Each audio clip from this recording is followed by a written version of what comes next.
പിതാവിന്റെയും പുത്രന്റെയും പരിശുദ്ധാത്മാവിന്റെയും നാമത്തിൽ ആമേൻ. ഇന്ന് ജനുവരി 7 ബുധനാഴ്ച. അമ്മേ പരിശുദ്ധ അമ്മേ, അമ്മേ പരിശുദ്ധമേ, ദൈവമാതാവേ, കൃപാസനത്തിലൂടെ ഞങ്ങളുടെ ദേശത്തിനും അമ്മ മധ്യസ്ഥം തേടി തന്ന എല്ലാ അനുഗ്രഹങ്ങൾക്കും കൃപകൾക്കും ഞങ്ങളിപ്പോൾ ഹൃദയം നിറഞ്ഞ നന്ദി പറയുന്നു. അമ്മേ പരിശുദ്ധമേ, ദൈവമാതാവേ, 2004 ഡിസംബർ 7 ഉച്ചകഴിഞ്ഞ് 2:30 കൃപാസനത്തിൽ സംഭവിച്ച അമ്മയുടെ പ്രത്യക്ഷപ്പെടലിനെ കുറിച്ച് തിരുസഭയ്ക്ക് സമർപ്പിച്ചിരിക്കുന്ന പഠനരേഖകളുടെ സഭാത്മകമായ പഠനം ആരംഭിക്കുവാൻ ഞങ്ങൾ പ്രാർത്ഥിക്കുന്നു. അമ്മേ പരിശുദ്ധമേ, ഭൂസ്വർലോകങ്ങളുടെ രാജ്ഞിയായ അങ്ങേയ്ക്ക് ഭൗമസംരക്ഷണത്തിനായി പ്രപഞ്ചപ്രകൃതിയെ തന്നെ തിരുസഭ പ്രതിഷ്ഠിക്കുവാൻ ഈ പ്രത്യക്ഷീകരണം വഴി ഇടയാക്കണമേ. പരിശുദ്ധമേ, ജപമാല മാതാവേ, സകല കൃപാസനം പ്രാർത്ഥനയോടും ചേർത്ത് ഞങ്ങളിപ്പോൾ പ്രാർത്ഥിക്കുന്ന ഈ കുടുംബത്തിന്റെ പ്രത്യേക നിയോഗം പറ മക്കളെ.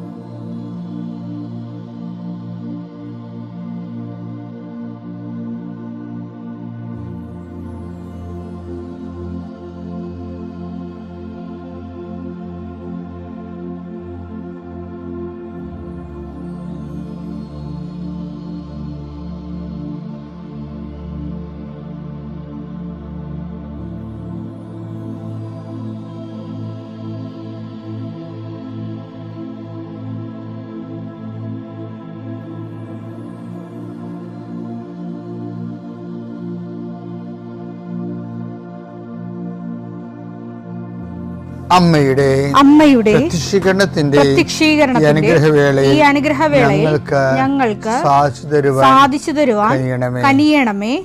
ആമേൻ. വിശ്വാസ പ്രമാണം. സർവശക്തനായ പിതാവും ആകാശത്തിന്റെയും ഭൂമിയുടെയും സൃഷ്ടാവുമായ ദൈവത്തിൽ ഞാൻ വിശ്വസിക്കുന്നു. അവിടുത്തെ ഏകപുത്രനും ഞങ്ങളുടെ കർത്താവുമായ ഈശോമിശിഹായിലും ഞാൻ വിശ്വസിക്കുന്നു.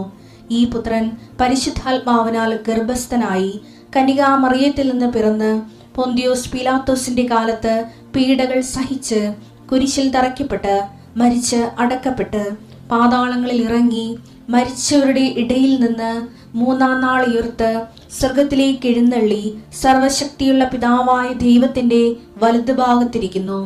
അവിടെ നിന്ന് ജീവിക്കുന്നവരെയും മരിച്ചവരെയും വിധിക്കുവാൻ വരുമെന്നും ഞാൻ വിശ്വസിക്കുന്നു. പരിശുദ്ധാത്മാവിലും ഞാൻ വിശ്വസിക്കുന്നു. വിശുദ്ധ കത്തോലിക്കാ സഭയിലും പുണ്യവാന്മാരുടെ ഐക്യത്തിലും പാപങ്ങളുടെ മോചനത്തിലും ശരീരത്തിന്റെ ഉയർപ്പിലും നിത്യമായ ജീവിതത്തിലും ഞാൻ വിശ്വസിക്കുന്നു. ആമേൻ. സുഖസ്ഥനായ ഞങ്ങളുടെ പിതാവേ, അങ്ങയുടെ നാമം പൂജിതമാകണമേ. അങ്ങയുടെ രാജ്യം വരണമേ. അങ്ങയുടെ തിരുമനസ് സ്വർഗത്തിലെ പോലെ ഭൂമിയിലും ആകണമേ. അന്നു വേണ്ടുന്ന ആഹാരം ഇന്ന് ഞങ്ങൾക്ക് തരണമേ. ഞങ്ങളോട് തെറ്റ് ചെയ്യുന്നവരോട് ഞങ്ങൾ ക്ഷമിക്കുന്നത് പോലെ ഞങ്ങളുടെ തെറ്റുകൾ ഞങ്ങളോടും ക്ഷമിക്കണമേ. ഞങ്ങളെ പ്രലോഭനത്തിൽ ഉൾപ്പെടുത്തരുതേ, തിന്മയിൽ ഞങ്ങൾ രക്ഷിക്കണമേ. ആമേൻ. നന്മ നിറഞ്ഞ മറിയമേ, സ്വസ്തി. കർത്താവ് അങ്ങയുടെ കൂടെ സ്ത്രീകളിൽ അങ്ങ് അനുഗ്രഹിക്കപ്പെട്ടവളാകുന്നു. അങ്ങയുടെ ഉദരത്തിൻ ഫലമായി ഈശോ അനുഗ്രഹിക്കപ്പെട്ടവനാകുന്നു. പരിശുദ്ധ മറിയമേ, തമ്പുരാന്റെ അമ്മേ, പാപികളായ ഞങ്ങൾക്ക് വേണ്ടി ഇപ്പോഴും ഞങ്ങളുടെ മരണസമയത്തും തമ്പുരാനോട് അപേക്ഷിക്കണമേ. ആമേൻ. കർത്താവേ, നിന്റെ ഉന്നതമായ നാമത്തിന് സ്വസ്ഥം ചെയ്യുന്നു. കർത്താവേ, നിന്റെ വിശുദ്ധ പൗരോഹിത്യത്തെ മഹത്വപ്പെടുത്തണമേ. കർത്താവ്, ഈ പ്രഭാതത്തിലെ അങ്ങയുടെ മക്കളെ കാത്തു കൊതിച്ചിരിക്കുകയാണ് ഈശോയെ. നിന്റെ വലതുകരത്തിൻ്റെ ഒരാശീർവാദം കിട്ടാൻ വേണ്ടി. കർത്താവേ, ഇന്ന് യാത്രയ്ക്ക് ഒരുങ്ങുന്ന ഓരോ മക്കളുണ്ട്. ഓരോ ഉദ്യമങ്ങളിലൂടെ മനസ്സിൽ വിചാരിച്ചുകൊണ്ട് പോണവരുണ്ട്. ഓരോ ലക്ഷ്യങ്ങൾ മനസ്സിൽ വെച്ച് പോകുന്നവരുണ്ട്. കർത്താവേ, നിന്റെ തിരുമുറുവാർന്ന് ആണിപ്പെടുതാന്ന് വലതുകരം മക്കളുടെ ശിരസ് വെക്കണമേ. അവർ പോകുന്നിടത്തേക്കല്ല, നീ പോകുന്നിടത്തേക്കെല്ലാം ഞാൻ നിന്റെ കൂടെ വരുമെന്ന് കർത്താവ് അങ്ങ് പറഞ്ഞിട്ടുണ്ടല്ലോ ഈശോയെ. അങ്ങയുടെ സഞ്ചാര സാന്നിധ്യം അങ്ങയുടെ മക്കളുടെ കൂടെ ഉണ്ടായിരിക്കണമെന്ന് പ്രാർത്ഥിക്കുന്നു. കർത്താവേ, ഉദ്യോഗത്തിൻ്റെ കാര്യത്തിന് വേണ്ടി പോകുന്നവരുണ്ട്, പഠന കാര്യങ്ങൾക്ക് വേണ്ടി പോകുന്നവരുണ്ട്, ജീവിത വ്യാപാരങ്ങൾക്ക് സാമ്പത്തിക കാര്യങ്ങൾക്ക് വേണ്ടി പോകുന്നവരുണ്ട്, ജോലി സംബന്ധമായ കാര്യങ്ങൾക്ക് വേണ്ടി പോകുന്നത് അവരുടെ എല്ലാം കർത്താവിന് തിരുസേന സമർപ്പിക്കുന്നു. ടെസ്റ്റ്, ഇൻ്റർവ്യൂ, പരീക്ഷ, അതുപോലെ ഏജൻസി, ക്രയവിക്രയങ്ങൾ, ജീവിതമാർഗങ്ങൾ, വിദൂര യാത്രകൾ, അങ്ങനെ ബന്ധുത്വം മുറക്ക് പോകുന്ന വിവാഹ യാത്രകൾ, ഈശോയെ എവിടെയെല്ലാമൊക്കെ പോകുന്നു അവിടെയെല്ലാം അങ്ങയുടെ മക്കളുടെ കൂടെ നീ ഉണ്ടാകണമേ എന്ന് പ്രാർത്ഥിക്കുന്നു. ഇന്നത്തെ മുഴുവൻ യാത്രകളിൽ കർത്താവ് നിൻ്റെ കൂടെ ഉണ്ടാവുകയും മാതാവ് നിൻ്റെ വലതുകരം ഗ്രഹിക്കുകയും സഞ്ചാരി മാതാവ് രാത്രി നീ തിരികെ വരുമ്പോൾ നിന്നെ ആരോഗ്യത്തോടെയും സമാധാനത്തോടെയും സുരക്ഷിതമായി ദൈവം നിന്നെ തിരികെ എത്തിക്കുകയും ചെയ്യട്ടെ. നിത്യം പിതാവും പുത്രനും പരിശുദ്ധാത്മാവും സുരക്ഷ നീക്കുവാമേ. എൻ്റെ പ്രിയപ്പെട്ടവരെ, കൃപാസനം തുടങ്ങിയ കാലത്തിലെ 1987 അന്നൊക്കെ ആൾക്കാരെ ഞാൻ കാണുമ്പോൾ എൻ്റെ ഈ ആൾക്കാർക്ക് ഇന്ന് പത്രത്തിൻ്റെ ചീട്ട് പോലെ അന്നൊരു ചീട്ടുണ്ടായിരുന്നു. അതിന്മേൽ ഒരു വചനം ഉണ്ടായിരുന്നു.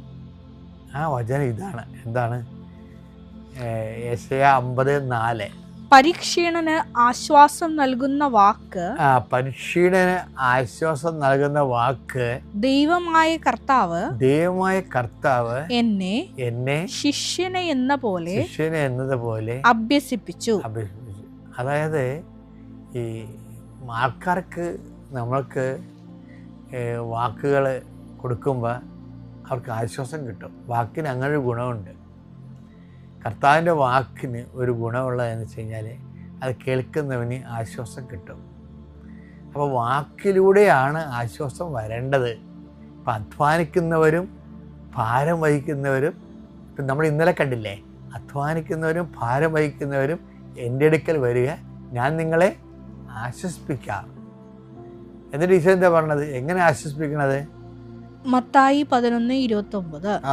ഞാൻ ശാന്തശീലനും വിനീത ഹൃദയനുമാകയാൽ എന്റെ നുകം വഹിക്കുകയും എന്നിൽ നിന്ന് പഠിക്കുകയും ചെയ്യും, അപ്പോൾ നിങ്ങൾക്ക് ആശ്വാസം ലഭിക്കും. അതാണ് വിഷയം. അല്ല, ആശ്വാസം ഇങ്ങനെ അരക്കര തൂക്കി തരികയല്ല, അല്ലെങ്കിൽ ഒരു ഗ്ലാസ് ഒഴിച്ചു തരികയല്ല കുടിക്കാൻ വേണ്ടി. എന്നിൽ നിന്ന് പഠിക്കുവേൻ. കർത്താവ് വചനത്തെ മാംസമായ ആളാണ്. ആ വചന മാംസമായ ആള് ഈ ഭൗതികമായ സാഹചര്യത്തിൽ വരുമ്പോൾ എടുക്കുന്ന നിലപാടുകളാണ് ശരിക്കും വചനാധിഷ്ഠിതമായ നിലപാട്. അതാണ് നമുക്ക് ആശ്വാസം തരേണ്ടതെന്നാണ് പറഞ്ഞത്. ആ വചനാധിഷ്ഠിതമായ നിലപാട്, നിങ്ങൾ എന്നിൽ നിന്ന് പഠിക്കുവേൻ, അപ്പോൾ നിങ്ങൾക്ക് ആശ്വാസം ലഭിക്കുമെന്ന് പറയുന്നത്. അപ്പോൾ കർത്താവിൽ നിന്ന് പഠിക്കണതിൻ്റെ ഒന്നാമത്തെ കാര്യം എന്താണ്? ഞാൻ ശാന്തശീലനാണെന്ന്. ഇപ്പം വ്യഗ്രത, ഇപ്പം ഈശോയുടെ വാക്ക് പറഞ്ഞില്ലേ, ശാന്തശീലർ അനുഗ്രഹരാകുന്നു, അവർ ഭൂമി കൈവശമാക്കും. മത്തായി 5:5. ശാന്തശീലർ ഭാഗ്യവാന്മാർ. ശാന്തശീലരാണെങ്കിൽ അവർ ബ്ലെസ്സഡ് ആണ് എന്നാ പറയണേ. അവർ ഭൂമി അവകാശമാക്കും. അപ്പൊ ഇതിന്റെ ഒരു ഷാഡോ വേർഡ് ഉണ്ടേ. ശാന്തശീലർ ബ്ലെസ്സഡ് ആണ്. അപ്പൊ കർത്താവ് വാക്ക് ഉപയോഗിക്കുമ്പോഴേ ഈ ശാന്തശീലർ എന്ന് പറയുമ്പോൾ, അവർ അനുഗ്രഹമെന്ന് പറയുമ്പോൾ തന്നെ അതിൻ്റെ ഓപ്പോസിറ്റ് വാക്ക് കർത്താവ് ഉപയോഗിക്കുന്നുണ്ട്. എന്താണ്? ശപിക്കപ്പെട്ടവരെ എന്ന് പറയും. അതെന്താണ്? നിങ്ങൾ എന്നിൽ നിന്ന് അകന്നു പോകുവിനെന്ന് പറയും. അപ്പം അധ്വാനിക്കുന്നവരും ഭാരം വഹിക്കുന്നവരും എൻ്റെ അടുക്ക് വരിക പറയുന്നത് കർത്താവാണ്. ശപിക്കപ്പെട്ടവരെ അകന്നു പോകാൻ പറയുന്നതും കർത്താവാണ്. അപ്പം അടുത്ത് പറയണത് എന്താണ്? ശാന്തശീലർ അനുഗ്രഹരാകുന്നു എന്ന് പറയും. എന്താ കാര്യം? ശാന്തശീലർ ഭൂമി കൈവശമാക്കും. എന്താ ഭൂമി എന്ന് വെച്ചാൽ ലക്ഷ്യം, നമ്മുടെ ജീവിത ലക്ഷ്യം കൈവശമാക്കുന്നത് ദൈവത്തിൻ്റെ കൂടെ ആകുമ്പോൾ നമ്മൾ ചിലപ്പോൾ ചില കാര്യങ്ങൾ ഭയങ്കര സ്പീഡായിരിക്കും, പക്ഷെ ചില കാര്യങ്ങൾ സ്ലോ ആയിരിക്കും. അതെന്താ കാരണം? ഇപ്പോൾ OET പരീക്ഷ എഴുതിയ ആൾക്കാർ അവർ റിസൾട്ട് നോക്കാൻ വേണ്ടി എന്തുമാത്രം വ്യഗ്രത കൊണ്ട്, അല്ലേ, പഠിക്കാൻ വേണ്ടി എന്തുമാത്രം വ്യഗ്രത, എന്തുമാത്രം ആൾക്കാരോട് കോമ്പറ്റീറ്റ് ചെയ്താണ് അവർ പഠിക്കണത്. എന്നിട്ട് ദൈവത്തോട് നമ്മൾ അതിൻ്റെ IELTS സ്കോർ ഇംഗ്ലണ്ട് സ്കോർ, അതുപോലെ തന്നെ അയർലൻഡ് സ്കോർ എന്നൊക്കെ പറഞ്ഞ് ഓരോ രാജ്യത്ത് ഓരോ സ്കോർ വെച്ച് പഠിക്കുക. പക്ഷേ ഇപ്പോൾ ഈ IITs OIT ഒക്കെ ചിലത് വെറുതെ ഇനാക്റ്റീവായിട്ടിരിക്കുകയാണ്. ഇനി ആ രാജ്യങ്ങളൊക്കെ രണ്ടാമത് ആൾക്കാരെടുക്കാൻ തുടങ്ങണം. അപ്പം ദൈവത്തിന് ഇത് അറിയാവുന്ന കാരണം ദൈവം ഒരു 3 മാസം മുമ്പ് തന്നെ IITsഉം ഈ രാജ്യത്തിൻ്റെ വാതിലിനെ അടക്കാൻ പോകുന്ന ദൈവത്തിന് അറിയാതില്ല. അപ്പം ദൈവം ചിലപ്പോൾ അത് തരത്തില്ല നമുക്ക്. അപ്പം ആ ഒരു സ്ലോ ഡൗൺ ഉണ്ടാകും. അപ്പോൾ നമ്മളെന്ത് ചെയ്യണം? തന്നില്ലെന്ന് പറഞ്ഞ് വ്യഗ്രചിത്തരായി ദൈവത്തിനെ കുറ്റം പറഞ്ഞ് ചിലപ്പോൾ അതുപോലെ തന്നെ നമ്മൾ പ്രാർത്ഥനയും കുറച്ച് ഈ ഒരു ഇഡിയറ്റായിട്ട് നമ്മൾ ദൈവദൃശ്യത്തിൽ പെരുമാറും. അതാണ് ഈശോ പറഞ്ഞത്, ശാന്തശീലർ അനുഗ്രഹരാകുന്നു. അപ്പം ദൈവികമായ പദ്ധതി നോക്കിപ്പാർത്തിരിക്കാനും ആവശ്യമില്ലാത്ത വ്യഗ്രത ഒന്നിടത്തും കാണിക്കാതിരിക്കാനും എന്നിൽ നിന്ന് അത് പഠിക്കേണ്ട വിഷയമാണെന്ന് ഈശോ പറയണത്. പഠിക്കണമെന്ന് പറയുമ്പോൾ അത് ഒരു പ്രോസസ്സാണത്, പ്രക്രിയയാണ്. അപ്പം അതിൻ്റെ അകത്തൊരു കുറച്ച് കാര്യങ്ങൾ മനസ്സിലാക്കിയിട്ട് ഏറ്റവും നല്ലത് അമ്മയായിരുന്നു. അമ്മ എല്ലാം ഹൃദയത്തിൽ സംഗ്രഹിക്കുമായിരുന്നു. 33 കൊല്ലം കഴിഞ്ഞിട്ടല്ലേ, അല്ല 30 കൊല്ലം കഴിഞ്ഞിട്ടല്ലേ ഈശോയിലെ ദൈവികമായ പദ്ധതി പ്രകടിപ്പിക്കപ്പെട്ടത്. ആ 30 കൊല്ലം എന്ന് പറയണത് അമ്മയുടെ ശാന്തശീലത ആണ്. ആ ശാന്തശീലതയാണ് ഹൃദയത്തിൽ സംഗ്രഹിച്ച് എല്ലാ പ്രതികൂലങ്ങളെയും ദൈവത്തിൻ്റെ വചനത്തിൽ വിശ്വസിച്ച് അമ്മ കാത്തിരുന്ന് 30ാമത്തെ വയസ്സിലാണ് യേശു സ്വയം പ്രകാശിതനാകണത്. അതും അങ്ങനെ കാത്തിരുന്നത് കൊണ്ടാണ് അമ്മയോട് പറഞ്ഞത്, നീ 30 കൊല്ലം കാത്തിരുന്നില്ലേ നിൻ്റെ ഈശോയുടെ ദൈവികമായ ദൗത്യം കാണാൻ, അതുകൊണ്ട് താക്കോല് നിൻ്റെ കയ്യിരിക്കട്ടെ, നീ തന്നെ അവൻ്റെ ദിവ്യപ്രകാശം മനുഷ്യനെ വെളിപ്പെടുത്തി കൊടുക്കൂ എന്നും പറഞ്ഞ് കാനായിലെ കല്യാണത്തിൽ കർത്താവിൻ്റെ ദിവ്യപ്രകാശം മഹത്വത്തെ തെളിയിക്കാൻ മറിയത്തിന് മഹത്വത്തിൻ്റെ താക്കോലാകുന്നത് അങ്ങനെയാണ്. ശാന്തശീലർ മറിയത്തെപ്പോലെ അനുഗ്രഹരാകുന്നു, അവർ ഭൂമി കൈവശമാകും. പരിശുദ്ധ അമ്മ പ്രത്യക്ഷപ്പെട്ട് ഈ പുണ്യഭൂമിയിൽ വന്ന് ഞങ്ങൾക്ക് 2 പേർക്കും ഈ സാക്ഷ്യം പറഞ്ഞ് കർത്താവിനെ മഹത്വപ്പെടുത്താൻ അനുവദിച്ച ഈ വലിയ അനുഗ്രഹത്തെ ഓർത്ത് ഞാൻ ദൈവത്തിന് നന്ദി പറയുന്നു. ഇത് എൻ്റെ 7ാമത്തെ സാക്ഷ്യമാണ് നമ്മുടെ അൾത്താരയിൽ. എൻ്റെ പേര് ഡോക്ടർ ശീതൽ. ഞാൻ മാവേലിക്കരയിൽ നിന്നാണ് വരുന്നത്. ഞാൻ ഉടമ്പടി സിൽവർ ഗ്രേ ആണ് എനിക്കിപ്പോൾ ഉള്ളത്. 19 പ്രാവശ്യം എനിക്ക് ഉടമ്പടി പുതുക്കി പരിശുദ്ധ അമ്മയുടെ ഉടമ്പടി ജീവിതത്തിൽ നിലനിൽക്കാൻ ദൈവം അനുവദിച്ചു. അത് എൻ്റെ യോഗ്യതയാലൊന്നുമല്ല, പരിശുദ്ധ അമ്മയുടെയും ഈശോയുടെയും ദയ കൊണ്ട് മാത്രമാണ് ഞാനിന്നിവിടെ നിൽക്കുന്നത്. ഇന്നിവിടെ പറയാൻ പോകുന്നത് ഒരു അത്ഭുതമായൊരു കഥ. കാരണം എന്താ വെച്ചാൽ, എൻ്റെ ചെറുപ്പത്തിൽ എൻ്റെ കുഞ്ഞുമക്കളെ നോക്കാൻ എന്നെ സഹായിക്കാൻ വന്നൊരു കുഞ്ഞ്, അവളെ കല്യാണം കഴിപ്പിച്ച് വീട്ടിൽ നിന്ന് അയച്ചു. ആ കുഞ്ഞാണ് സരള എന്ന് പറഞ്ഞ് എൻ്റെ അടുത്ത് നിൽക്കുന്ന കുട്ടി. അവൾ കല്യാണം കഴിച്ച് തമിഴ്നാട്ടിലുള്ള കൊച്ചാണ്. അവൾ പോയി തമിഴ്നാട്ടിലേക്ക്. അത് കഴിഞ്ഞ് പിന്നെ കോണ്ടാക്ട്സ് ഒന്നുമില്ല. പണ്ടൊന്നും മൊബൈൽ ഫോൺസ് ഒന്നുമില്ല, അപ്പം നമ്പറുകളൊന്നുമില്ല. അവളുടെ കല്യാണവും കുഞ്ഞുമക്കളുമായിട്ട് അവിടെ ജീവിച്ചു. പിന്നീട് 13 വർഷങ്ങൾക്ക് ശേഷം അവൾ എൻ്റെ നമ്പർ കിട്ടുകയും അവൾ എൻ്റെ ഭവനത്തിലേക്ക് തിരിച്ചു വരികയാണ് ചെയ്തത്. അതൊരു മിറാക്കിളാണ്. 13 വർഷം കഴിഞ്ഞ് ഒരു വ്യക്തി നമ്മുടെ ഭവനത്തിലേക്ക് നമ്മൾ അന്വേഷിച്ചു വരിക എന്ന് പറഞ്ഞാൽ അത് അത്ഭുതം തന്നെയാണ്. അതിൽ യാതൊരു അത്ഭുതം അല്ലാതെ വേറെ ഒന്നുമില്ല. പരിശുദ്ധ അമ്മ അവളെ തിരിച്ച് വിളിക്കുകയായിരുന്നു എന്നാണ് ഇപ്പോൾ എനിക്ക് മനസ്സിലാവുന്ന വലിയ സത്യം.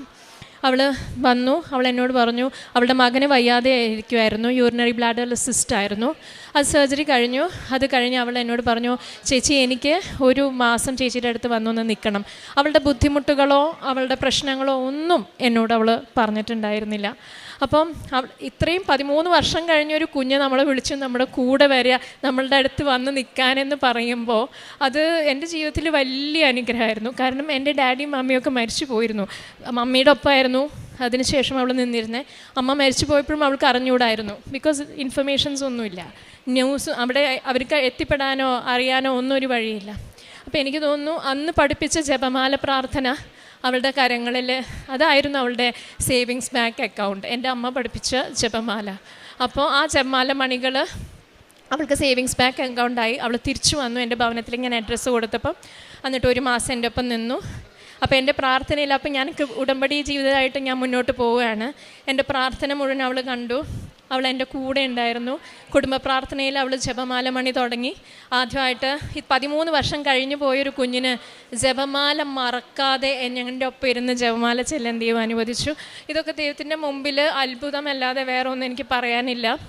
ഡോക്ടർ എന്ന നിലയ്ക്ക് സയൻസ് ഒന്നുമല്ലെന്ന് മനസ്സിലാക്കുന്ന ഒരു കാര്യമാണ്. 13 ഇയേഴ്സ് കഴിഞ്ഞു കഴിഞ്ഞാലും ഒരാൾ ആ ജപമാല, ഒരു Hindu and also she's A Tamilian, അങ്ങനെ ഒരു കൊച്ച് 13 വർഷം മലയാളമേ സംസാരിക്കാതെ തിരിച്ചു വന്ന ജപമാല മണികൾ പറയാൻ സാധിക്കുക പരിശുദ്ധ അമ്മയുടെ വലിയ അനുഗ്രഹവും എന്താ പറയുക, കർത്താവിൻ്റെ വലിയ ദാനമാണെന്ന് ഞാൻ ഇപ്പോഴും മനസ്സിലാക്കുന്നു. ഇവളുടെ ഭവനത്തിലേക്ക് തിരിച്ചു വന്നതിന് ശേഷം ഞങ്ങൾക്ക് വലിയ ഒരു അത്ഭുതം എന്താണെന്ന് വെച്ചാൽ, 1 മാസം കഴിഞ്ഞ് അവൾ തിരിച്ചു പോവുകയാണ്, നമ്മുടെ വീട്ടിൽ വന്ന് തിരിച്ചു പോവുകയാണ്. അപ്പോൾ അവൾ എന്നോട് പറഞ്ഞു, നന്ദിയുണ്ട് എന്നെ 1 മാസം എൻ്റെ ചേച്ചിയുടെ ഒപ്പം വന്ന് നിൽക്കാൻ പറ്റണേന്നുള്ള. അപ്പം ഞാൻ പറഞ്ഞു, എൻ്റെ കയ്യിൽ പരിശുദ്ധ അമ്മയും ഈശോയുണ്ട്, അല്ലാണ്ട് വേറെ സമ്പത്തായിട്ട് എനിക്കില്ല. എൻ്റെ പരിശുദ്ധ അമ്മയും ഈശോയും ഞാൻ നിനക്ക് നൽകുന്നു എന്ന് പറഞ്ഞിട്ട് ഞാൻ അവൾക്ക് 4 ലോക്കറ്റ്, അവൾക്ക് വീടുണ്ട് എന്നാണ് എന്നോട് പറഞ്ഞിരിക്കുന്നത്. അപ്പം 4 കോണുകളിലും വീടിൻ്റെ വെക്കാനായിട്ട് 4 ലോക്കറ്റ്, നിൻ്റെയും നിൻ്റെ കുഞ്ഞുങ്ങളെയും സംരക്ഷിക്കാൻ പരിശുദ്ധ അമ്മയുടെ കൃപാസനം പ്രസാദപര മാതാവിൻ്റെ ലോക്കറ്റ് 4 എണ്ണം കൊടുക്കുന്നു. അതല്ലാതെ എനിക്ക് ഫോട്ടോ ആയിട്ട് കൊടുക്കാൻ അവളുടെ കയ്യിലില്ല. അപ്പം നമ്മുടെ കൃപാസനത്തിൻ്റെ പത്രം ഒക്ടോബർ മാസത്തിൽ 2024 എല്ലാ വർഷവും നമുക്ക് മാതാവിൻ്റെ ഫോട്ടോ ഉള്ളതാണ്. ഒക്ടോബർ മാസത്തിൽ ജപമാല റാലി ഉള്ളത് കൊണ്ടുള്ള ഫോട്ടോ ഉള്ള പത്രത്തിൻ്റെ ആദ്യ പേജ് ഞാൻ ഇവൾക്ക് കൊടുത്തിട്ട് പറഞ്ഞു, വീട്ടിൽ കൊണ്ടുപോയി വെക്കാൻ പറഞ്ഞു. അപ്പോഴും ഇവളുടെ വീടിൻ്റെ സിറ്റുവേഷനോ ഒന്നും എന്നോട് പറഞ്ഞിട്ടില്ല. അവളുടെ ബുദ്ധിമുട്ടുകളൊന്നും എന്നോട് ഇതുവരെ പറയാതെ എന്നെ കാണാൻ വേണ്ടി മാത്രം. സ്നേഹത്തിന് ഭയങ്കര അർത്ഥമുണ്ടെന്ന് ദൈവം ഇന്നും നമ്മുടെ വചനത്തിലൂടെ പറഞ്ഞു. ദൈവം സ്നേഹമാണ് ഞങ്ങളെ പഠിപ്പിക്കുന്നത്. അതിർത്തി വിട്ട സ്നേഹത്തിലും ദൈവം നമ്മളെ തിരഞ്ഞെടുത്ത് ആ സ്നേഹബന്ധങ്ങളിൽ നമ്മളെ തിരിച്ചു കൊണ്ടുവരാൻ സാധിക്കുന്ന ഒരു ദൈവത്തെയാണ് നമ്മൾ ആരാധിക്കുന്നത്, ജീവനുള്ള ദൈവത്തെ. അവിടെ വ്യക്തികളുടെ സ്റ്റാൻഡേർഡോ ക്വാളിഫിക്കേഷനോ ഒന്നുമില്ല, സ്നേഹം മാത്രമേ ഉള്ളൂ. ദൈവം സ്നേഹമാണ്, നത്തിങ് മോർ ദാൻ ദാറ്റ്. അപ്പോൾ അത് കഴിഞ്ഞ് അവൾ തിരിച്ചു പോയി ഉപ്പും കൊടുത്തിരുന്നു. അപ്പോൾ അവിടെ പോയി അവളുടെ ചുമര് പിന്നീടാണ് അറിയുന്നത്. അവൾക്ക് ചുമരൊക്കെ വളരെ ചെറിയൊരു ചുമര് മാത്രമേ ഉള്ളൂ. ആ ചുമരുമേൽ അവൾ നമ്മുടെ മാതാവിനെ, കൃപാസനം പ്രസാദപര മാതാവിനെ വെച്ചു. അത് കഴിഞ്ഞ് 2 മാസം കഴിഞ്ഞ് അവളവിടെ ലോക്കറ്റ് വെച്ചു, പ്രാർത്ഥിച്ചു. അത് കഴിഞ്ഞ് 2 മാസം കഴിഞ്ഞപ്പോൾ ഞാൻ പറഞ്ഞു, എൻ്റെ കൂടെയുള്ള കൊച്ച് പോയതുകൊണ്ട് ഞാൻ പറഞ്ഞു, മോൾക്ക് എന്നെ സഹായിക്കാൻ വരാൻ സാധിക്കുമോ എന്ന് പറഞ്ഞു. അവൾ അങ്ങനെ തിരിച്ചു വന്നു കഴിഞ്ഞപ്പോഴേ അപ്പോഴും വീടിനെ കുറിച്ചൊന്നും അവൾ പറയുന്നില്ല. ഇങ്ങനത്തെ ബുദ്ധിമുട്ടുകളും കുഞ്ഞുമക്കളെയൊക്കെ മദർ ഇൻ ലോൻ്റെ അടുത്ത് ആക്കി, ഭർത്താവുണ്ട്, 3 മക്കളും ഉണ്ട് അവൾക്ക്. അവരെയൊക്കെ ഓരോ സ്ഥലത്ത് ആക്കിയിട്ടാണ് ഞാൻ വിളിച്ചപ്പോൾ അവൾ തിരിച്ചു വന്നത്. അപ്പോഴും അവളുടെ ബുദ്ധിമുട്ടുകളൊന്നും പറയുന്നില്ല. അതാണ് അവളുടെ ആ ഭംഗി, ആ മനസ്സിൻ്റെ സൗന്ദര്യവും. ഇപ്പോൾ ഈ ലോകത്തെ എല്ലാം ആവശ്യപ്പെടുന്ന ആൾക്കാർക്ക് അവളൊരു എക്സാമ്പിളാണ്. അവൾ പരിശുദ്ധ അമ്മയുടെ മകളായിരിക്കണം, ആയിത്തീരണം എന്നെനിക്ക് ഉറപ്പായിരുന്നു. അപ്പോൾ അതുകൊണ്ട് ഞാൻ അവളെ ഇവിടെ നിർത്തിയിട്ട് ഞാൻ മാതാവിൻ്റെ അടുത്ത് അവൾ തിരിച്ചു വന്നു കഴിഞ്ഞ് എനിക്ക് മാതാവിൻ്റെ പ്രാർത്ഥന കഴിഞ്ഞ് കുർബാന കഴിഞ്ഞ് ഞാൻ എൻ്റെ വീട്ടിൽ വന്നപ്പോൾ ജൂലൈ 26-ാം തീയതി എനിക്ക് തോന്നുകയാണ് ഇവളുടെ വീടൊന്ന് കാണണം. അപ്പോൾ ഇവൾക്ക് വീഡിയോ ഒന്നുമില്ല, വീഡിയോനുള്ള ഫോണൊന്നുമല്ല, ടച്ച് ഫോണാണ്. അപ്പോൾ അടുത്തുള്ള വീട്ടിലൊരു കൊച്ചിൻ്റെ കയ്യിൽ നിന്ന് ഈ വീടിൻ്റെ വീഡിയോ ആണ്, ഫോട്ടോ പോലും അല്ല, വീഡിയോ എടുത്തു എനിക്ക് അയച്ചു. അത് കണ്ടപ്പോഴെനിക്ക് ഞാൻ മനസ്സിലാക്കിയത്, ഒരു സ്ത്രീ 2 കുഞ്ഞുമക്കളുമായിട്ട് നിൽക്കുമ്പോൾ മഴ പെയ്യുന്ന കോരി ചൊരിയുന്ന ഒരു വീട്ടിൽ 2 സൈഡിലും വാതിലുകളില്ലാതെ ഒരു വ്യക്തി ജീവിക്കുകയാണ്. എന്നിട്ടും ആ കുറവുകൾ പറയുന്നില്ല. എന്നിട്ട് അപ്പോൾ ആദ്യം എൻ്റെ മനസ്സിൽ വന്നത്, അടച്ചുറപ്പുള്ള മുറി ഉള്ള ഒരു ഭവനം ഒരു സ്ത്രീക്ക് ആവശ്യമാണ്, പ്രത്യേകിച്ച് ചെറുപ്പമായിട്ടുള്ള പെൺകുട്ടികൾക്ക്. അതെൻ്റെ അമ്മ കൊടുക്കണം, അല്ലാതെ വേറെ ഒന്നുമില്ലെന്ന് ഞാൻ പറഞ്ഞു അവിടെ വെച്ച്. അങ്ങനെ എങ്ങനെയോ ഞങ്ങൾ വിചാരിച്ചിട്ട് പോലും ഇല്ല ആ ഭവനം. അത് ഒരിക്കലും പരിശുദ്ധ അമ്മ അത് നടത്തി. 3 മാസം, ഉടമ്പടിയുടെ 3 മാസത്തിൻ്റെ ടൈം തന്നെയാണ്. അതിൽ അമ്മയുടെ സിഗ്നേച്ചറുണ്ട്. സെപ്റ്റംബർ 3 മുതൽ ഡിസംബർ വരെയുള്ള സമയത്ത് അവൾക്ക് ഒരു ഭവനം പരിശുദ്ധ അമ്മ നൽകി കൊടുത്തു. ഇത് ദൈവത്തിൻ്റെ ഒരു വലിയ ദാനമാണ്. അത് ബാക്കി അവൾ അതിൻ്റെ കാര്യങ്ങളായിട്ട് പറയും. പക്ഷേ ഇപ്പോൾ എന്താണെന്ന് വെച്ചാൽ, ആ ഭവനത്തിൽ അവൾ പാല് കാച്ചാൻ പോവുകയാണ് പൊങ്കലിനെ. ഇപ്പോൾ പോകുമ്പോൾ തിരിച്ചു വരില്ല, അത് തമ്പുരാൻ്റെ കരങ്ങളിലാണ് വരുന്ന കാര്യമൊക്കെ. കുഞ്ഞുമക്കളൊക്കെ ഉണ്ട്. പക്ഷേ ഒരു കാര്യമുണ്ട്, പൊങ്കലിന് പോണേങ്ങാട്ടി മുമ്പ് എൻ്റെ അമ്മയുടെ അടുത്ത് വന്ന് സാക്ഷ്യം പറഞ്ഞിട്ടേ അവൾ പോവുള്ളൂ എന്ന് പറഞ്ഞു. അപ്പോൾ ഇന്ന് അവളിവിടെ ഉടമ്പടി എടുത്തിട്ടുണ്ട്. പക്ഷേ പരിശുദ്ധ അമ്മയുടെ സ്നേഹത്തിലും ഈശോയെ മഹത്വപ്പെടുത്താനും ദൈവം ഇവിടെ തിരഞ്ഞെടുത്ത ഈ നിമിഷത്തെ ഓർത്ത് ദൈവത്തിന് നന്ദി പറയുന്നു. അവളുടെ കുഞ്ഞുമക്കളിൽ ഒരാൾ ഇപ്പോൾ പറയുന്നത് മാതാവിൻ്റെ ഉപ്പ് വേണമെന്നാണ്. അതുപോലെ തന്നെ അവൻ തന്നെ അവിടുത്തെ എല്ലാവരുടെ അടുത്തും പറയാം മാതാവിൻ്റെ ഉപ്പ്. അവിടെ മേരിയമ്മ എന്നാണ് പറയുന്നത്. മേരിയമ്മയുടെ ഉപ്പുണ്ടെങ്കിൽ നമുക്ക് എല്ലാ അസുഖങ്ങളും മാറും, നമുക്ക് വീട് കിട്ടും. അപ്പോൾ തൊട്ടടുത്തുള്ള ആൾക്കാരൊക്കെ ഇപ്പം മേരിയമ്മയുടെ ഉപ്പാണ് അവിടെ ചോദിച്ചു വാങ്ങുന്നത്. കാരണം എന്താണെന്ന് വെച്ചാൽ കൃപാസനത്തിലെ മാതാവ് ഒരു ചെറിയ ഒരു വില്ലേജിലോട്ട് പോയിട്ട് അവിടെ നടത്തിയ അത്ഭുതമാണിത് പറയുന്നത്. വേറെ ഒന്നുമല്ല, പരിശുദ്ധ അമ്മയ്ക്ക് ദർ ആർ നോ ബൗണ്ടറീസ് ഇല്ല. ദേശം താണ്ടി ഓരോ ചെറിയ വില്ലേജസിലേക്കും എത്തിപ്പെട്ട് അവരുടെ വിശ്വാസത്തെ കാത്തു സംരക്ഷിക്കുന്ന ഒരു യേശുവിനെ എത്തിക്കുന്ന ഒരു വലിയ ദൗത്യം ഈ കുഞ്ഞിനെ ഏൽപ്പിക്കപ്പെട്ടിരിക്കുന്നു. അപ്പോൾ ഇപ്പോൾ അവൾ ഉടമ്പടി എടുത്തിട്ടുണ്ട്. പരിശുദ്ധ അമ്മയെ ഈശോയും അവിടെ എത്തിക്കുവാൻ അവളും ഇനി അതിൽ ഇറങ്ങി പ്രവർത്തിക്കുമെന്ന് ഞാൻ പ്രാർത്ഥിക്കുന്നു. അതിനുവേണ്ടി അവളെ ശക്തീകരിക്കാൻ ദൈവത്തിനോട് പ്രാർത്ഥിക്കുന്നു. പിന്നെ രണ്ടാമത്തെ ഒരു കാര്യം പരിശുദ്ധ അമ്മയുടെ പ്രസൻസാണ്. പലതവണ ഇവിടെ എനിക്ക് വന്ന് സാക്ഷ്യം പറയാൻ സാധിച്ചിട്ടുണ്ട്. അതിൽ ഇപ്രാവശ്യം ഞാൻ നവംബറിൽ സൗദിയിൽ പോയേക്കായിരുന്നു, ഹസ്ബൻഡ് അവിടെയാണ്. അപ്പം കഴിഞ്ഞ പ്രാവശ്യം സെപ്റ്റംബർ 8 2025 റെയിൻബോ കണ്ടത്. പിന്നെ ഞാൻ കണ്ടിട്ടില്ല. അപ്പോൾ ഞാൻ മാതാവിനോട് പറഞ്ഞു, അമ്മ എൻ്റെ ബർത്ത്ഡേ ആണ് നവംബർ 13 എനിക്ക് അമ്മയുടെ പ്രസൻസ് എനിക്ക് ഫീൽ ചെയ്യണം. കുറേ നാളെ എൻ്റെ അമ്മേനെ കാണും, എനിക്ക് മഴവില്ലായിട്ട് എൻ്റെ അമ്മേൻ്റെ അടുത്ത് വരണം എന്ന് പറഞ്ഞു. മരുഭൂമിയിൽ എങ്ങനെയാണ് മഴവില്ല് വരുന്നത്? മരുഭൂമിയിൽ മഴവില്ല് വരാൻ സാധിക്കില്ലല്ലോ. അപ്പം ഞാനിവിടെ ഒരു സാക്ഷ്യങ്ങൾ കേട്ടിരുന്നു. സിന്ധുവിൻ്റെയും മക്കളുടെയും സാക്ഷ്യത്തിൽ ആ കുട്ടിയും കുവൈറ്റിലാണ് ഉള്ളത്. അപ്പോൾ ആ കുട്ടിക്കും ഈ മാതാവിൻ്റെ സാന്നിധ്യം റിഫ്ലക്ഷൻ ഓഫ് റെയിൻബോ പോലെ വരുമായിരുന്നു. മരുഭൂമിയിൽ നമുക്ക് മഴവില്ല് പോലെ വരാനുള്ള വെള്ളമില്ലല്ലോ, അപ്പോൾ റിഫ്ലക്ഷൻ ഓഫ് റെയിൻബോ പോലെ വന്നിരുന്നു. ഒരു ദിവസം ഞാനും ഹസ്ബൻഡും ഞങ്ങൾ അൽഹസ എന്ന് പറഞ്ഞ സ്ഥലത്താണ് താമസിക്കുന്നത്. അപ്പോൾ അവിടെ ചെന്ന് നമുക്ക് ആ വ്യത്യാസം അനുഭവിക്കാൻ അറിയാം. പ്രാർത്ഥനയിലും ഉടമ്പടിയിലും ജീവിക്കുന്ന ഒരു വ്യക്തിക്ക് വിശുദ്ധ കുർബാന സൗദിയിലില്ല, പക്ഷേ എന്നും ഞാൻ ഓൺലൈനിലേ കാണാൻ പറ്റുള്ളൂ. അതേ ഉള്ളൂ അവിടെ ഒരു ഓപ്ഷൻ. അപ്പോൾ എന്നും കുർബാന ഓൺലൈനിൽ കണ്ട് ഞാൻ എൻ്റെ ഉടമ്പടി ജീവിതം തന്നെ അങ്ങനെ തന്നെ മുന്നോട്ട് പോകും. കാരണം എന്തുണ്ടെങ്കിലും ഞാൻ പരിശുദ്ധ അമ്മയെ ഈശോയെ എത്തിക്കാനുള്ള ആ ഒരു മിഷൻ ഏറ്റെടുത്തൊരു വ്യക്തിയാണ്. അത് എനിക്ക് പറ്റുന്നത്ര ആത്മാർത്ഥയോടെ ചെയ്യാൻ ദൈവം എന്നെ അനുവദിക്കണേ. ഇനിയും എനിക്ക് അമ്മയുടെ മിഷൻ പ്രവർത്തനത്തിൽ പ്രവർത്തിക്കാൻ എനിക്ക് അനുഗ്രഹവും ഭാഗ്യവും നൽകണമേ എന്ന് പ്രാർത്ഥിക്കുന്നു. അങ്ങനെ ഞാനൊരു ദിവസം പുറത്തേക്ക് പോയപ്പം എനിക്ക് അവിടെ സൗദിയിൽ ഞാൻ ഫോട്ടോ എടുത്ത് കഴിഞ്ഞ് ഞാൻ നോക്കുമ്പോൾ എനിക്കിങ്ങനെ മഴവില്ലിൻ്റെ പ്രസൻസാണ് അവിടെ, റിഫ്ലക്ഷൻ ഓഫ് റെയിൻബോ. അപ്പോൾ അമ്മയ്ക്ക് എന്ത് സാധിക്കും? അമ്മ എവിടെയുണ്ട്? ഉടമ്പടി എടുത്ത എല്ലാ മക്കളുടെ കൂടെയും മരുഭൂമിയിലായാലും ഈ ഭൂമിയിലെ ഏത് അതിർത്തിയിലാണെങ്കിലും അമ്മയ്ക്ക് എത്തിപ്പെടാൻ സാധിക്കും. പിന്നെ ഉള്ളത് ഞങ്ങളുടെ ഈ കുഞ്ഞിന് തന്നെ ഈ വെളിച്ചെണ്ണ വീണിട്ട് കയ്യിൽ ഇങ്ങനെ കുമിള പോലെ വന്നിട്ടുണ്ടായിരുന്നു. ഭയങ്കരമായിട്ട് ചൊറിച്ചിലും വേദനയായിരുന്നു. മാതാവിൻ്റെ തൈലം വിശ്വാസ പ്രമാണം ചൊല്ലി ഉപ്പായിട്ട് ഞാൻ അതിൻ്റെ മുകളിൽ പ്രാർത്ഥിച്ച് മാതാവിൻ്റെ ഫോട്ടോൻ്റെ മുമ്പിൽ വെച്ച് ഞങ്ങൾ സന്ധ്യാപ്രാർത്ഥന കഴിഞ്ഞ് ഇട്ട് കഴിഞ്ഞ് ഉപ്പ് ഇട്ട് കഴിഞ്ഞാൽ നമ്മൾ പൊള്ളുന്ന അനുഭവമാണ്, അല്ലെങ്കിൽ എരിയുന്ന അനുഭവമാണ്. ഇവൾക്ക് തണുക്കുന്ന അനുഭവം. അത് അവൾ തന്നെ അത് പറയും. പിന്നെ അവൾക്ക് കിട്ടിയ അനുഗ്രഹങ്ങളെക്കുറിച്ച് അവൾ നന്ദി പറയും. ഇതൊക്കെയാണ് ഞങ്ങളുടെ ജീവിതത്തിൽ നടന്നത്. ഇതിൽ കാണുന്ന ഒരു കാര്യം സങ്കീർത്തനം 145:16 അവിടുന്ന് കൈ തുറന്നു കൊടുക്കുന്നു, എല്ലാവരും സംതൃപ്തരാകുന്നു എന്നുള്ളതാണ്. അപ്പോൾ അതുകൊണ്ട് എൻ്റെ ദൈവത്തിനെ ഒരുപാട് മഹത്വപ്പെടുത്തി ഈ നൽകിയ ഓരോ അനുഗ്രഹങ്ങളെ പ്രതി നന്ദി പറഞ്ഞുകൊണ്ട് ഞാൻ എൻ്റെ സാക്ഷ്യം ഇവിടെ അവസാനിപ്പിക്കുന്നു. എൻ്റെ കൂടെയുള്ള കൊച്ചു സാറുള്ള അവൾക്ക് കിട്ടിയ അനുഗ്രഹങ്ങൾ പറയും.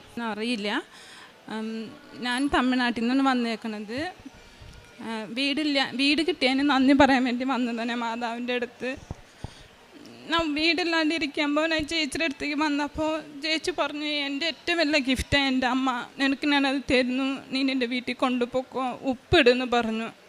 ചേച്ചി തന്നപ്പോൾ ഞാൻ വെറുതെയാണ് അത് കൊണ്ടുപോയത്. ചേച്ചി പറഞ്ഞതുകൊണ്ട് ഞാൻ കൊണ്ടുപോയിട്ട് മാതാവിൻ്റെ 4 ലോക്കറ്റ് 4 മൂലയിൽ വെച്ചിട്ട് ഉപ്പിട്ടു. പ്രാർത്ഥിച്ചൊന്നുമില്ല, വെറുതെ ഇട്ടത്. ചേച്ചി പറഞ്ഞു എന്ന് പറഞ്ഞിട്ട് 1 മാസം കഴിഞ്ഞിട്ട് ഞാൻ തിരിച്ച് ചേച്ചിയുടെ അടുത്തേക്ക് തന്നെ വന്നു. ചേച്ചി പറഞ്ഞു, ആദ്യമായിട്ട് വരുമ്പോൾ ഈ അമ്മയുടെ ഫോട്ടോ ചേച്ചിയുടെ വീട്ടിൽ ഫ്രണ്ടിൽ തന്നെ ഉണ്ട്. അപ്പോൾ ചേച്ചി പറഞ്ഞു മാതാവിൻ്റെ അടുത്ത് പ്രാർത്ഥിച്ചിട്ട് കയറാൻ.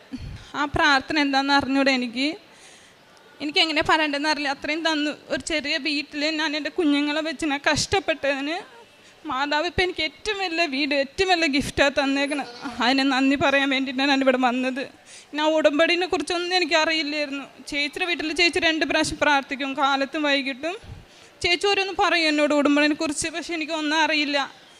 പക്ഷെ ചേച്ചി പറഞ്ഞു, നീ വിശ്വസിച്ച് പ്രാർത്ഥിച്ചാൽ എനിക്ക് എന്തും കിട്ടും, എൻ്റെ അമ്മ എനിക്ക് തരും എന്ന് പറഞ്ഞാൽ ആ അമ്മനെ എൻ്റെ കയ്യിൽ തന്നപ്പോൾ ഞാൻ വെറുതെ വാങ്ങിച്ച് ഞാൻ വെച്ചത്. പക്ഷേ എനിക്ക് ആ അമ്മ എന്നെ ഏറ്റവും വലിയ വീടും ഏറ്റവും വലിയ നന്ദി പറയാൻ വേണ്ടിയിട്ടാണ് ഞാനിവിടെ വന്നേക്കുന്നത്. ഞാൻ 13 വർഷം കഴിച്ചിട്ടാണ് ചേച്ചിനെ തിരിച്ച് കണ്ടത്.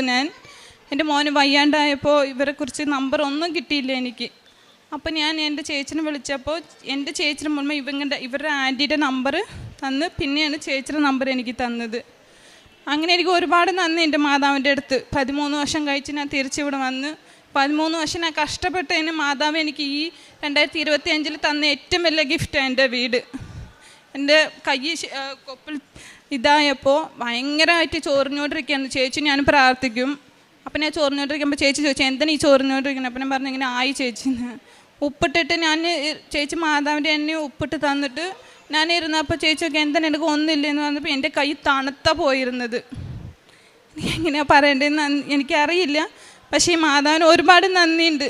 ഇപ്പം ഞാൻ മാതാവിനും കൊണ്ട് തിരിച്ച് ഞാൻ എൻ്റെ വീട്ടിൽ പോവാം. ആദ്യം ഞാൻ ഒരു ചെറിയ പത്രത്തിലുള്ള ഫോട്ടോ മാത്രമാണ് കൊണ്ടുപോയത്. ഇന്ന് ഞാൻ മാതാവിൻ്റെ ഏറ്റവും വലിയ ഫോട്ടോ കൊണ്ട് എൻ്റെ വീട്ടിൽ പോകണത്. ഞാൻ നന്ദിയുണ്ട്, ഒരുപാട് നന്ദിയുണ്ട്. ഈശോനും മാതാവിനും ഒരുപാട് നന്ദിയുണ്ട്. എനിക്ക് എങ്ങനെ പറയേണ്ടതെന്ന് അറിയില്ല. എൻ്റെ അമ്മയ്ക്കും എൻ്റെ ഈശോയ്ക്കും ഞാൻ 1000 നന്ദി പറഞ്ഞു. ഈ അൽത്താരയിൽ കയറി നിന്നുകൊണ്ട് ഒരു സാക്ഷ്യം പറയാനുള്ള ഭാഗ്യം തന്ന എൻ്റെ അമ്മയ്ക്കും 1000 നന്ദി, 1000 മഹത്വം ഞാൻ ആദ്യമായിട്ട് പറയുന്നു. ഇതെൻ്റെ മകനാണ്. എൻ്റെ മകന് വേണ്ടിയാണ് ഞാൻ ഈ സാക്ഷ്യം പറയുന്നത്. എൻ്റെ പേര് ഓമന. ഞാനൊരു ഹൈന്ദവ സ്ത്രീയാണ്. എൻ്റെ സ്ഥലം പത്തനംതിട്ട ജില്ലയിൽ കോന്നി എന്ന് പറഞ്ഞ സ്ഥലത്താണ്. എൻ്റെ മകന് വേണ്ടി ഞാൻ 2024 ഉടമ്പടി എടുത്തായിരുന്നു. ആ ഉടമ്പടിയിൽ കൂടി എൻ്റെ മകന് വേണ്ടി ഞാൻ പ്രാർത്ഥിച്ചു. അവനെ കാനഡയിൽ പോകാനുള്ള വലിയൊരു ആഗ്രഹം അവനുണ്ടായിരുന്നു. അത് എൻ്റെ അമ്മ പെട്ടെന്ന് ഓരോ ആഗ്രഹങ്ങളും അമ്മന് സാധിച്ചു കൊടുത്തു. 25 ലക്ഷം രൂപയുടെ ലോൺ എടുക്കാനുള്ള അനുഗ്രഹം അവനമ്മ സാധിച്ചു കൊടുത്തു. അവനങ്ങനെ അവിടെ പോയി അവനവിടെ പഠിക്കാനുള്ള എല്ലാ സൗകര്യങ്ങളും അമ്മ കാണിച്ചു കൊടുത്തു. നല്ല മാർക്ക് കൂടി പാസ്സാക്കി. എൻ്റെ കുഞ്ഞ് വളരെ കഷ്ടപ്പാടുണ്ടായിരുന്നു. ആ കഷ്ടപ്പാടിൽ നിന്നെല്ലാം എൻ്റെ അമ്മ അവനെ രക്ഷിച്ചു. അവനൊരു ബൈബിൾ കളഞ്ഞു കിട്ടി. അവിടെ കാനഡയിൽ ഒരു ബൈബിൾ ഇവിടുന്ന് കൊണ്ടുപോകണം എന്നുള്ള വല്ല മോഹം അവനുണ്ടായിരുന്നു. പക്ഷേ അന്നത് സാധിച്ചില്ല കൊണ്ടുപോകാൻ. അങ്ങനെ അവനൊരു ബൈബിൾ കളഞ്ഞു കിട്ടി. ആ ബൈബിൾ കൊണ്ട് അരമണിക്കൂർ അവൻ അവിടെ നിന്നു. പക്ഷേ ആരും അത് വാങ്ങിക്കാൻ വന്നില്ല. ആ ബൈബിൾ അവന് കിട്ടി. അപ്പം ഞാൻ എൻ്റെ അമ്മയോട് പറയുമായിരുന്നു, അമ്മേ അപ്പാ എൻ്റെ കുഞ്ഞിന് ബൈബിൾ കിട്ടിയത് പോകണൊക്കെ അവന് നല്ലൊരു ജോലി എൻ്റെ അമ്മ അവന് കാണിച്ചു കൊടുക്കണേന്ന് പറഞ്ഞു. മനസ്സിന് സന്തോഷമുണ്ടെങ്കിലല്ലേ ഒരു ബൈബിൾ വായിക്കാൻ ഒക്കത്തുള്ള അമ്മേ എന്ന് ഞാൻ പറയുമായിരുന്നു. അവനെ കണ്ണടച്ച് തുറക്കുന്നതിന് മുന്നേ ഒരു രാത്രിയിൽ ഉറക്കത്തിൽ അവനെ കാനഡയിലെ ഏറ്റവും നല്ലൊരു കമ്പനിയിൽ എൻ്റെ കുഞ്ഞിന് നല്ലൊരു ജോലിയാണ് കിട്ടുന്നത്. നല്ല ശമ്പളത്തോടു കൂടിയൊരു ജോലി. അവൻ പോലും പ്രതീക്ഷിക്കാത്ത ശമ്പളത്തോടൊരു ജോലി അവന് കിട്ടുന്നു. എൻ്റെ അമ്മ കൊടുത്ത ഏറ്റവും വലിയൊരു അനുഗ്രഹം എൻ്റെ അപ്പനും കൂടെ. അമ്മയോടും അപ്പനോടും ഞാൻ എപ്പോഴും സംസാരിക്കും, എൻ്റെ കുഞ്ഞിനെ കൈവിടല്ലേ അമ്മേ, എൻ്റെ കുഞ്ഞിനെ അന്യ ആൾക്കാർ കളിയാക്കല്ലേ അമ്മേ എന്ന് ഞാൻ പ്രാർത്ഥിക്കുമായിരുന്നു. എൻ്റെ അമ്മ ആഗ്രഹം എനിക്ക് സാധിച്ചു തന്നു. 2.5 വർഷമായി അവൻ കാനഡയിൽ പോയിട്ട്. അവനെ കാണാനൊരു ഭാഗ്യം കൂടെ എൻ്റെ അമ്മ എനിക്ക് തരണേന്ന് ഞാൻ പ്രാർത്ഥിച്ചു. 10 ദിവസമായുള്ള അവൻ ജോലിക്ക് കയറിയിട്ട് അവനെ ആ കമ്പനിക്കാർ ക്രിസ്മസിൻ്റെ അവധിക്ക് അവർ തന്നെ അവനെ 10 ദിവസത്തെ അവധിക്ക് നാട്ടിലോട്ട് ജോലിക്ക് വിട്ടു. അങ്ങനെ നാട്ടിൽ വന്ന് ഞങ്ങളെല്ലാം കാണാനും എൻ്റെ കുഞ്ഞിനെ ഇവിടെ കൊണ്ടുവന്ന് എൻ്റെ അമ്മയുടെ അടുത്ത് കാണിക്കാനും ഉള്ള അനുഗ്രഹം എനിക്ക് കിട്ടി. എൻ്റെ കുഞ്ഞ് നാട്ടിൽ വരുമ്പം എൻ്റെ അമ്മയുടെ തൃപ്പാദത്തിൽ വന്ന് തൊഴുതിട്ട് ഞാൻ എൻ്റെ വീട്ടിലോട്ട് കൊണ്ടുപോകത്തുള്ളൂ എന്ന് എൻ്റെ അമ്മയോട് ഞാൻ അപേക്ഷിച്ചിരുന്നു. ഞങ്ങൾ ക്രിസ്മസിന് 25-ാം തീയതി രാത്രി 8 മണിക്ക് എയർപോർട്ടിൽ വന്നിറങ്ങി എൻ്റെ കുഞ്ഞിനെ എൻ്റെ അമ്മയുടെ തൃപ്പാദത്തിൽ കൊണ്ടുവന്ന് പ്രാർത്ഥിച്ചതിന് ശേഷമാണ് ഞാൻ എൻ്റെ ഭവനത്തിലേക്ക് എൻ്റെ മോനെ കൊണ്ടുപോയത്. എൻ്റെ അമ്മ തന്ന അനുഗ്രഹങ്ങൾക്ക് എൻ്റെ അപ്പനും തന്ന അനുഗ്രഹം ഞാൻ ഒരിക്കലും മറക്കത്തില്ല. എൻ്റെ മരണം വരെ എൻ്റെ അപ്പനും അമ്മയും എൻ്റെ കൂടെ ഉണ്ട്. എൻ്റെ പേര് സനൂപ് എന്നാണ്. ഞാൻ കോന്നിന്നാണ് വരുന്നത്. ഞാൻ കൊച്ചി ഇൻഫോ പാർക്കിലായിരുന്നു വർക്ക് ചെയ്തുകൊണ്ടിരുന്നത്. അപ്പോൾ എനിക്ക് പുറത്തേക്ക് പോകാനായിട്ട് ഭയങ്കര ആഗ്രഹമായിരുന്നു, കാനഡയിലേക്ക് പോകാൻ. പക്ഷേ IELTS എങ്ങനെ എഴുതും, ബാക്കി കാര്യങ്ങളൊക്കെ എങ്ങനെയെന്നുള്ളൊരു പേടിയിൽ ഞാൻ നിൽക്കുന്നുണ്ടായിരുന്നു. ആ സമയത്ത് അമ്മ ഇവിടെ വന്ന് പ്രാർത്ഥിക്കുകയും കാര്യങ്ങളെല്ലാം ചെയ്യുന്നുണ്ടായിരുന്നു. അങ്ങനെ ഞാൻ IELTS എഴുതി. എനിക്ക് 3ാമത്തെ തവണ നല്ല മാർക്കോടുകൂടി എന്നെ മാതാവ് ഓവറോൾ 7 സ്കോറോടുകൂടി എന്നെ മാതാവ് പാസ്സാക്കി. എൻ്റെ ലോണിൻ്റെ കാര്യങ്ങളാണെങ്കിലും അത് കണ്ണടച്ച് തുറക്കുന്നതിന് മുമ്പ് എനിക്ക് ലോണും കാര്യങ്ങളും എല്ലാം കിട്ടി. ഞാൻ പോകാനുള്ള കാര്യങ്ങൾ, അതായത് 1.5 മാസം അതിന് മേലുള്ള വിസയുടെ പ്രോസസ്സിങ് ടൈം എടുക്കുന്നത്. പക്ഷേ എനിക്ക് എൻ്റെ വിസ 13 ദിവസത്തിനുള്ളിൽ മാതാവ് എനിക്കത് അപ്രൂവ് ആക്കി തന്നു. ഞാൻ പോകാനുള്ള സമയത്തും എനിക്കൊരു വിഷമമെന്ന് വെച്ചാൽ ഞാൻ അവിടെ ചെന്ന് എങ്ങനെ പഠിക്കും, പാസ്സാവും. കാരണം അവിടുത്തെ കാര്യങ്ങളൊക്കെ എനിക്കിവിടെയും ഞാൻ അത്രയും പഠിക്കുന്ന ഒരാളല്ല. അവിടെ ചെന്നു കാര്യങ്ങളൊക്കെ ആയി. എനിക്കൊരു പാർട്ട് ടൈം ജോലി എൻ്റെ മാതാവ് എനിക്ക് വാങ്ങിച്ചു തന്നു. ഞാൻ പഠിച്ചു. എൻ്റെ കോഴ്സ് എനിക്ക് ഡിസ്റ്റിങ്ഷനോട് കൂടി ഞാൻ പാസ്സായി. അത് മാതാവിൻ്റെയും തിരുക്കുമാരൻ്റെയും ഒരൊറ്റ അനുഗ്രഹം കൊണ്ടാണ്. അതിനുശേഷം ഞാൻ പല ജോലികളിങ്ങനെ നോക്കുന്നുണ്ടായിരുന്നു. ആ സമയത്ത് എനിക്കൊരു ബൈബിൾ വേണമെന്നുള്ളൊരു വലിയൊരു ആഗ്രഹമായിരുന്നു. അതമ്മ പറഞ്ഞ പോലെ ആ ബൈബിള് ഇവിടുന്ന് കൊണ്ടുപോകാൻ എനിക്ക് പറ്റിയില്ല. അങ്ങനെ ഒരു ദിവസം ഞാൻ ജിമ്മിൽ പോകുന്നൊരു സമയത്ത് അവിടെ ഒരിക്കലും ഒരു ബൈബിൾ റോഡിൽ കിടക്കുന്നതല്ല. ഞാൻ റോഡിൻ്റെ സൈഡിലൊരു ബൈബിൾ, കാറിൻ്റെ സൈഡിലൊരു ബൈബിൾ, പുതിയ ബൈബിൾ റോഡിൻ്റെ സൈഡിൽ കിടക്കുന്ന കണ്ടു. ഞാനപ്പോൾ അത് ചെന്ന് എടുത്തപ്പോൾ അത് പുത്തൻ പുതിയ ബൈബിളാണ്. അപ്പോൾ അത് ഇനി ആരെങ്കിലും വണ്ടിയിൽ നിന്ന് പോയതാണോ എന്താ, എനിക്കൊരു കൊണ്ടുപോകാനൊരു മടി. ഞാനവിടെ കുറച്ച് നേരം നിന്നു. ആ വണ്ടിയിലൊക്കെ നോക്കിയിട്ട് ആരുമില്ല. അപ്പോൾ ഒരു വേറൊരു കനഡിയൻ പുള്ളി വണ്ടിയിലുണ്ടായിരുന്നു. ഞാൻ വിളിച്ചു, പുള്ളി ഇറങ്ങി വന്നു. പുള്ളി അവിടെ ചുറ്റിനും നോക്കിയിട്ട് എൻ്റെ അടുത്ത് പറഞ്ഞു, ഇത് നിനക്കുള്ളതാണ്, നിൻ്റെ കയ്യിൽ ഇത് വെച്ചോ എന്ന് പുള്ളി എൻ്റെ അടുത്ത് പറഞ്ഞു. പിന്നെ ഞാൻ പുള്ളിയെ കണ്ടതുമില്ല. അതെനിക്ക് വലിയൊരു അത്ഭുതമായിരുന്നു. ആ ബൈബിൾ എൻ്റെ കൂടെ ഉണ്ടായിരുന്നു, എല്ലാത്തിനും പ്രാർത്ഥന, എനിക്കൊരു ധൈര്യം തന്നെയായിരുന്നു എപ്പോഴും അത്. അതിനുശേഷം അവിടുത്തെ ടൊയോട്ടയിലെ കാനഡയിലെ ഏറ്റവും വലിയൊരു കമ്പനിയാണ് ടൊയോട്ട മോട്ടോർ മാനുഫാക്ചറിങ്, അത് TMMC എന്ന് പറയും. ടൊയോട്ടയുടെ മാനുഫാക്ചറിങ് പ്ലാന്റാണ് അത്. അവിടെ കിട്ടാൻ ഞങ്ങൾ എല്ലാവരും ഒരേപോലെ അപ്ലൈ ചെയ്യുന്നതാണ്. എല്ലാവർക്കും കയറണമെന്നൊരു വലിയൊരു ആഗ്രഹമാണ്. കാരണം അതേപോലുള്ള കമ്പനി വലിയൊരു റെപ്യൂട്ടായിട്ടുള്ള കമ്പനിയാണ്. ഞാൻ ഫെബ്രുവരിയിൽ അപ്ലൈ ചെയ്തു. അതിനുശേഷം എനിക്ക് ഇൻ്റർവ്യൂവും കാര്യങ്ങളെല്ലാം വന്നു. ഞാൻ ഇൻ്റർവ്യൂവിന് പോകുന്ന സമയത്തും ഞാൻ ഉപ്പിട്ട് പ്രാർത്ഥിച്ചിട്ടൊക്കെയാണ് ഞാൻ പോയി ഇൻ്റർവ്യൂ എല്ലാം അറ്റൻഡ് ചെയ്തു. അങ്ങനെ ഇരുന്നു. ഞാൻ എപ്പോഴും മാതാവിനോട് പറയും, എന്തുകൊണ്ട് എനിക്ക് എൻ്റെ ഒരു കോള് വരുന്നില്ല, 10 മാസമായി. പിന്നെ ഞാനും അത് മറന്നു. അങ്ങനെ ഒരു ദിവസം ഞാൻ ഒരു ബുധനാഴ്ച രാവിലെ ഞാൻ കോള് വന്നിട്ടാണ് എണ്ണീക്കുമ്പോൾ ഇവർ എന്നെ വിളിക്കുന്നു, കാര്യങ്ങളൊക്കെ പറയുന്നു. അപ്പോഴും എനിക്ക് മനസ്സിലാവുന്നില്ല. ഫൈനലി അവരെന്നോട് ഓഫർ ലെറ്റർ റിലീസ് ചെയ്തിട്ടുണ്ട്, വെൽക്കം ടു TMMC എന്ന് പറയുമ്പോഴാണ് എൻ്റെ കണ്ണ് നിറയുന്നതും. അപ്പോഴാണ് എനിക്ക് മനസ്സിലാവുന്നത് മാതാവ് എനിക്ക് അനുഗ്രഹിച്ചു, ആ ഒരു ജോലി എനിക്ക് കിട്ടി. ഞാൻ ജോലിക്ക് കയറിക്കഴിഞ്ഞപ്പോഴും അവിടെ എൻ്റെ കൂട്ടുകാരുണ്ടായിരുന്നു. അപ്പോൾ പറയുന്നത് മെറ്റീരിയൽസ് ആൻഡ് ഹാൻഡ്ലിംഗ് എന്ന് പറഞ്ഞ ഡിപ്പാർട്ട്മെൻ്റ് ഉണ്ട്. അവിടെയാണ് ഏറ്റവും എളുപ്പമായിട്ടുള്ളൊരു ജോലി കിട്ടേണ്ടത്. പക്ഷേ അതവിടെ കിട്ടാൻ ഏറ്റവും ബുദ്ധിമുട്ടാണ്. അങ്ങനെ ആർക്കും കൊടുക്കുന്നതല്ല. അത് സീനിയറായിട്ടുള്ളവർക്കും അങ്ങനെയുള്ളവർക്ക് മാത്രമേ അവർ ആ സെക്ഷനിലേക്ക് കൊടുക്കുകയുള്ളൂ. പക്ഷേ എൻ്റെ ഓറിയൻറ്റേഷൻ കഴിഞ്ഞു. ആ സമയത്ത് ഞാൻ അമ്മയോട് പറഞ്ഞു, ഞാൻ പ്രാർത്ഥിച്ചു. എനിക്ക് വിശ്വാസമായിരുന്നു, ഉറച്ച വിശ്വാസമായിരുന്നു മാതാവ് എനിക്ക് അവിടെ തന്നെ തരുമെന്നുള്ളത്. ഓറിയൻറ്റേഷൻ കഴിഞ്ഞു. എൻ്റെ ജോയിനിങ് ലെറ്റർ കിട്ടിയപ്പോഴാണ് എനിക്ക് അതിലാണ് ഉണ്ടായിരുന്നത് എനിക്ക് ആ സെക്ഷനിൽ തന്നെയാണ്. അതും 12 പേര് ഞങ്ങൾ എടുത്തതിൽ ഒരാൾ ഞാൻ മാത്രമാണ് ആ ഒരു സെക്ഷനിലേക്ക് സെലക്ട് ആയതും. എൻ്റെ ട്രെയിനർ ഉൾപ്പെടെ എല്ലാവരും പറഞ്ഞു, ഇതിങ്ങനെ സംഭവിച്ചിട്ടുള്ള ഏറ്റവും റയറസ്റ്റ് കേസിലാണ് ഇങ്ങനൊരു ജോയിനിങ് അല്ലെങ്കിൽ ഇങ്ങനെ അപ്പോയിൻമെൻറ്റ് കൊടുക്കുന്നത്. എനിക്കവിടെ കിട്ടി. അതിനുശേഷം എനിക്ക് നാട്ടിലേക്ക് 2.5 കൊല്ലമായി. അപ്പോൾ വന്ന അച്ഛനെയും അമ്മയും എൻ്റെ വൈഫിനെയും കാണണമെന്നൊരു വലിയ ആഗ്രഹമായിരുന്നു. പക്ഷേ വരാൻ പറ്റുന്നില്ല. അപ്പോൾ 2 ആഴ്ച മാത്രം മെയിൻ്റനൻസ് ഷട്ട് ഡൗൺ ഉള്ള കമ്പനി 3 ആഴ്ചത്തേക്ക് പെട്ടെന്ന് തന്നെ ഷട്ട് ഡൗൺ എക്സ്റ്റെൻഡ് ചെയ്തു. 3 ആഴ്ച ലീവ് കമ്പനി ഇനിഷ്യേറ്റ് ചെയ്തു. ആ സമയത്ത് എൻ്റെ GLനോട് ഞാനൊരു കാര്യം പറഞ്ഞു. GL അപ്പോൾ തന്നെ പറഞ്ഞു, നീ പോയിട്ട് വാ, ഞാൻ ബാക്കി നോക്കിക്കോളാം എന്ന് പുള്ളിക്കാരനും എടുത്തിട്ട് പറയുകയും എനിക്ക് ടിക്കറ്റ് ആ സമയത്ത് ഏറ്റവും കൂടിയ റേറ്റിന് കിടക്കുന്ന സമയമാണ് ഡിസംബർ. എനിക്കറിയില്ല. ആ സമയത്ത് ഞാൻ ടിക്കറ്റ് നോക്കിയപ്പോൾ എനിക്ക് ഏറ്റവും കുറഞ്ഞ ഇതിൽ ടിക്കറ്റും കിട്ടി. എല്ലാം പെട്ടെന്ന് വന്നു. എനിക്ക് വരാൻ പറ്റി. അമ്മ പറഞ്ഞ പോലെ ഞാൻ ഇവിടെ വന്ന് മാതാവിനെ കണ്ടിട്ടേ വീട്ടിലേക്ക് പോവുള്ളൂ എന്ന് ഞാൻ പറഞ്ഞിട്ട് തന്നെ അവിടെ നിന്ന് വന്നത്. എനിക്ക് കൊച്ചിയിലേക്കുള്ള ടിക്കറ്റ് കിട്ടി. ഞാൻ 8 മണിക്ക് 25-ാം തീയതി ക്രിസ്മസിൻ്റെ അന്ന് വൈകിട്ട് ഞാൻ കൊച്ചിയിൽ ഇറങ്ങി. ഇവിടെ വന്ന് മാതാവിനെ കണ്ട് പ്രാർത്ഥിച്ചിട്ടാണ് ഞാൻ വീട്ടിൽ പോയത്. ഞാൻ ഇന്നിവിടെ എത്തി നിൽക്കുന്ന ഈ ഒരു എല്ലാ എൻ്റെ അനുഗ്രഹങ്ങൾക്കും മാതാവ് തന്നെയാണ്. മാതാവും തിരുക്കുമാരൻ്റെ അനുഗ്രഹം കൊണ്ടാണ് ഞാൻ ഇവിടെ നിൽക്കുന്നത്. അതിന് മാതാവിനും തിരുക്കുമാരനും 1000 നന്ദി. ഞാൻ പോകുന്നത് ഈ മാസം 9-ാം തീയതി ഞാൻ തിരിച്ചു പോവും. എനിക്ക് രാത്രി 10 മണിക്കാണ് ഇവിടുന്ന് ഫ്ലൈറ്റ്. പ്രേക്ഷിത പ്രവർത്തനമായിട്ട് ചെയ്യുന്നത്. എന്നാലാവുന്ന സഹായം എൻ്റെ കയ്യിലുള്ള പൈസ ഞാൻ പാവങ്ങൾക്കൊക്കെ കൊടുക്കും. പിന്നെ എൻ്റെ വീട്ടിൽ നിന്ന് ഞാൻ വെച്ച് കൊണ്ടുവന്ന് പൊതിച്ചോറ് അല്ലെങ്കിൽ രാവിലത്തെ കാപ്പി ഞാൻ ഹോസ്പിറ്റലിൽ കൊണ്ട് കൊടുക്കും. പിന്നെ ഈ പാവം പിടിച്ച കുഞ്ഞുങ്ങൾക്ക് തുണികൾ വാങ്ങിച്ചു കൊടുക്കും. ഇങ്ങനെയുള്ള കൊച്ചു കൊച്ചു കാര്യങ്ങളൊക്കെ ഞാൻ ചെയ്യും. പിന്നെ ഞാൻ ബൈബിൾ വായിക്കും 1/2 മണിക്കൂർ. ചിലപ്പോൾ ഞാനൊന്ന് ഉറങ്ങിപ്പോയാലും എന്നെ ആരാണ്ടോ തട്ടി ഉണർത്തുന്ന പോലെ എനിക്ക് തോന്നും. ചിലപ്പോൾ എൻ്റെ അമ്മയ്ക്ക് ഞാൻ പിച്ചിപ്പൂ കൊടുക്കും. എൻ്റെ വീട്ടിൽ പിച്ചിപ്പൂ ഉണ്ട്. അപ്പോൾ അമ്മയോട് ഞാൻ പറയും, അമ്മ മുല്ലപ്പൂവിൻ്റെ മണമുള്ള ആളാണ്, അമ്മയ്ക്ക് ഞാൻ പിച്ചിപ്പൂ തരുന്നതെന്ന് പറയുമ്പം ആ സമയത്ത് എൻ്റെ വീട്ടിനകത്ത് പിച്ചിപ്പൂവിൻ്റെ മണം വരും. എൻ്റെ മോൻ അവിടുന്ന് വിമാനം കയറിയപ്പം ഞാൻ അമ്മയോട് കണ്ണിനോട് പ്രാർത്ഥിച്ചു, അമ്മേ ഒരു പ്രയാസം ഉണ്ടാവത്തെ 23 മണിക്കൂർ വിമാനത്തെ ഇരിക്കണം, അവനെ കൊണ്ടെത്തിക്കണം. എൻ്റെ അമ്മ ഞാൻ നീലമെഴുതി വെച്ച് കത്തിച്ചപ്പം അമ്മയുടെ രൂപം, ആ പ്രിൻ്റ് ഇരിക്കുന്ന തലകുനിച്ചിരിക്കുന്ന അമ്മയുടെ ആ രൂപം എൻ്റെ മെഴുകുതിൽ പ്രത്യക്ഷപ്പെട്ടു. ഇങ്ങനെ ഒത്തിരി അനുഗ്രഹങ്ങൾ, അമ്മ തരുന്ന അനുഗ്രഹം പറഞ്ഞു തീർക്കാൻ പറ്റാത്ത അനുഗ്രഹമായി അമ്മ നമുക്കാർക്കും മറക്കാൻ പറ്റത്തില്ല. നമ്മുടെ എല്ലാം കൂടെ അമ്മയുണ്ട്. നമ്മളെല്ലാവരും ഉറക്കെ വിളിച്ചു പോവുക, അമ്മ നമ്മുടെ കൂടെ ഉണ്ട്. കണ്ണുനീരോടെ പ്രാർത്ഥിക്കുക. എൻ്റെ അപേക്ഷയാണ് നമ്മളെല്ലാം അമ്മ സഹായിക്കും. നമ്മുടെ കണ്ണുനീര് അമ്മയുടെ മുമ്പിൽ ചെല്ലുക. എൻ്റെ ഏറ്റവും വലിയ അനുഗ്രഹമാണ്. ഞങ്ങളോടെല്ലാം നിങ്ങളെല്ലാം ഇവിടെ ഇരിക്കുന്ന എല്ലാവരെയും അമ്മ അനുഗ്രഹിക്കണേ മാതാവേ.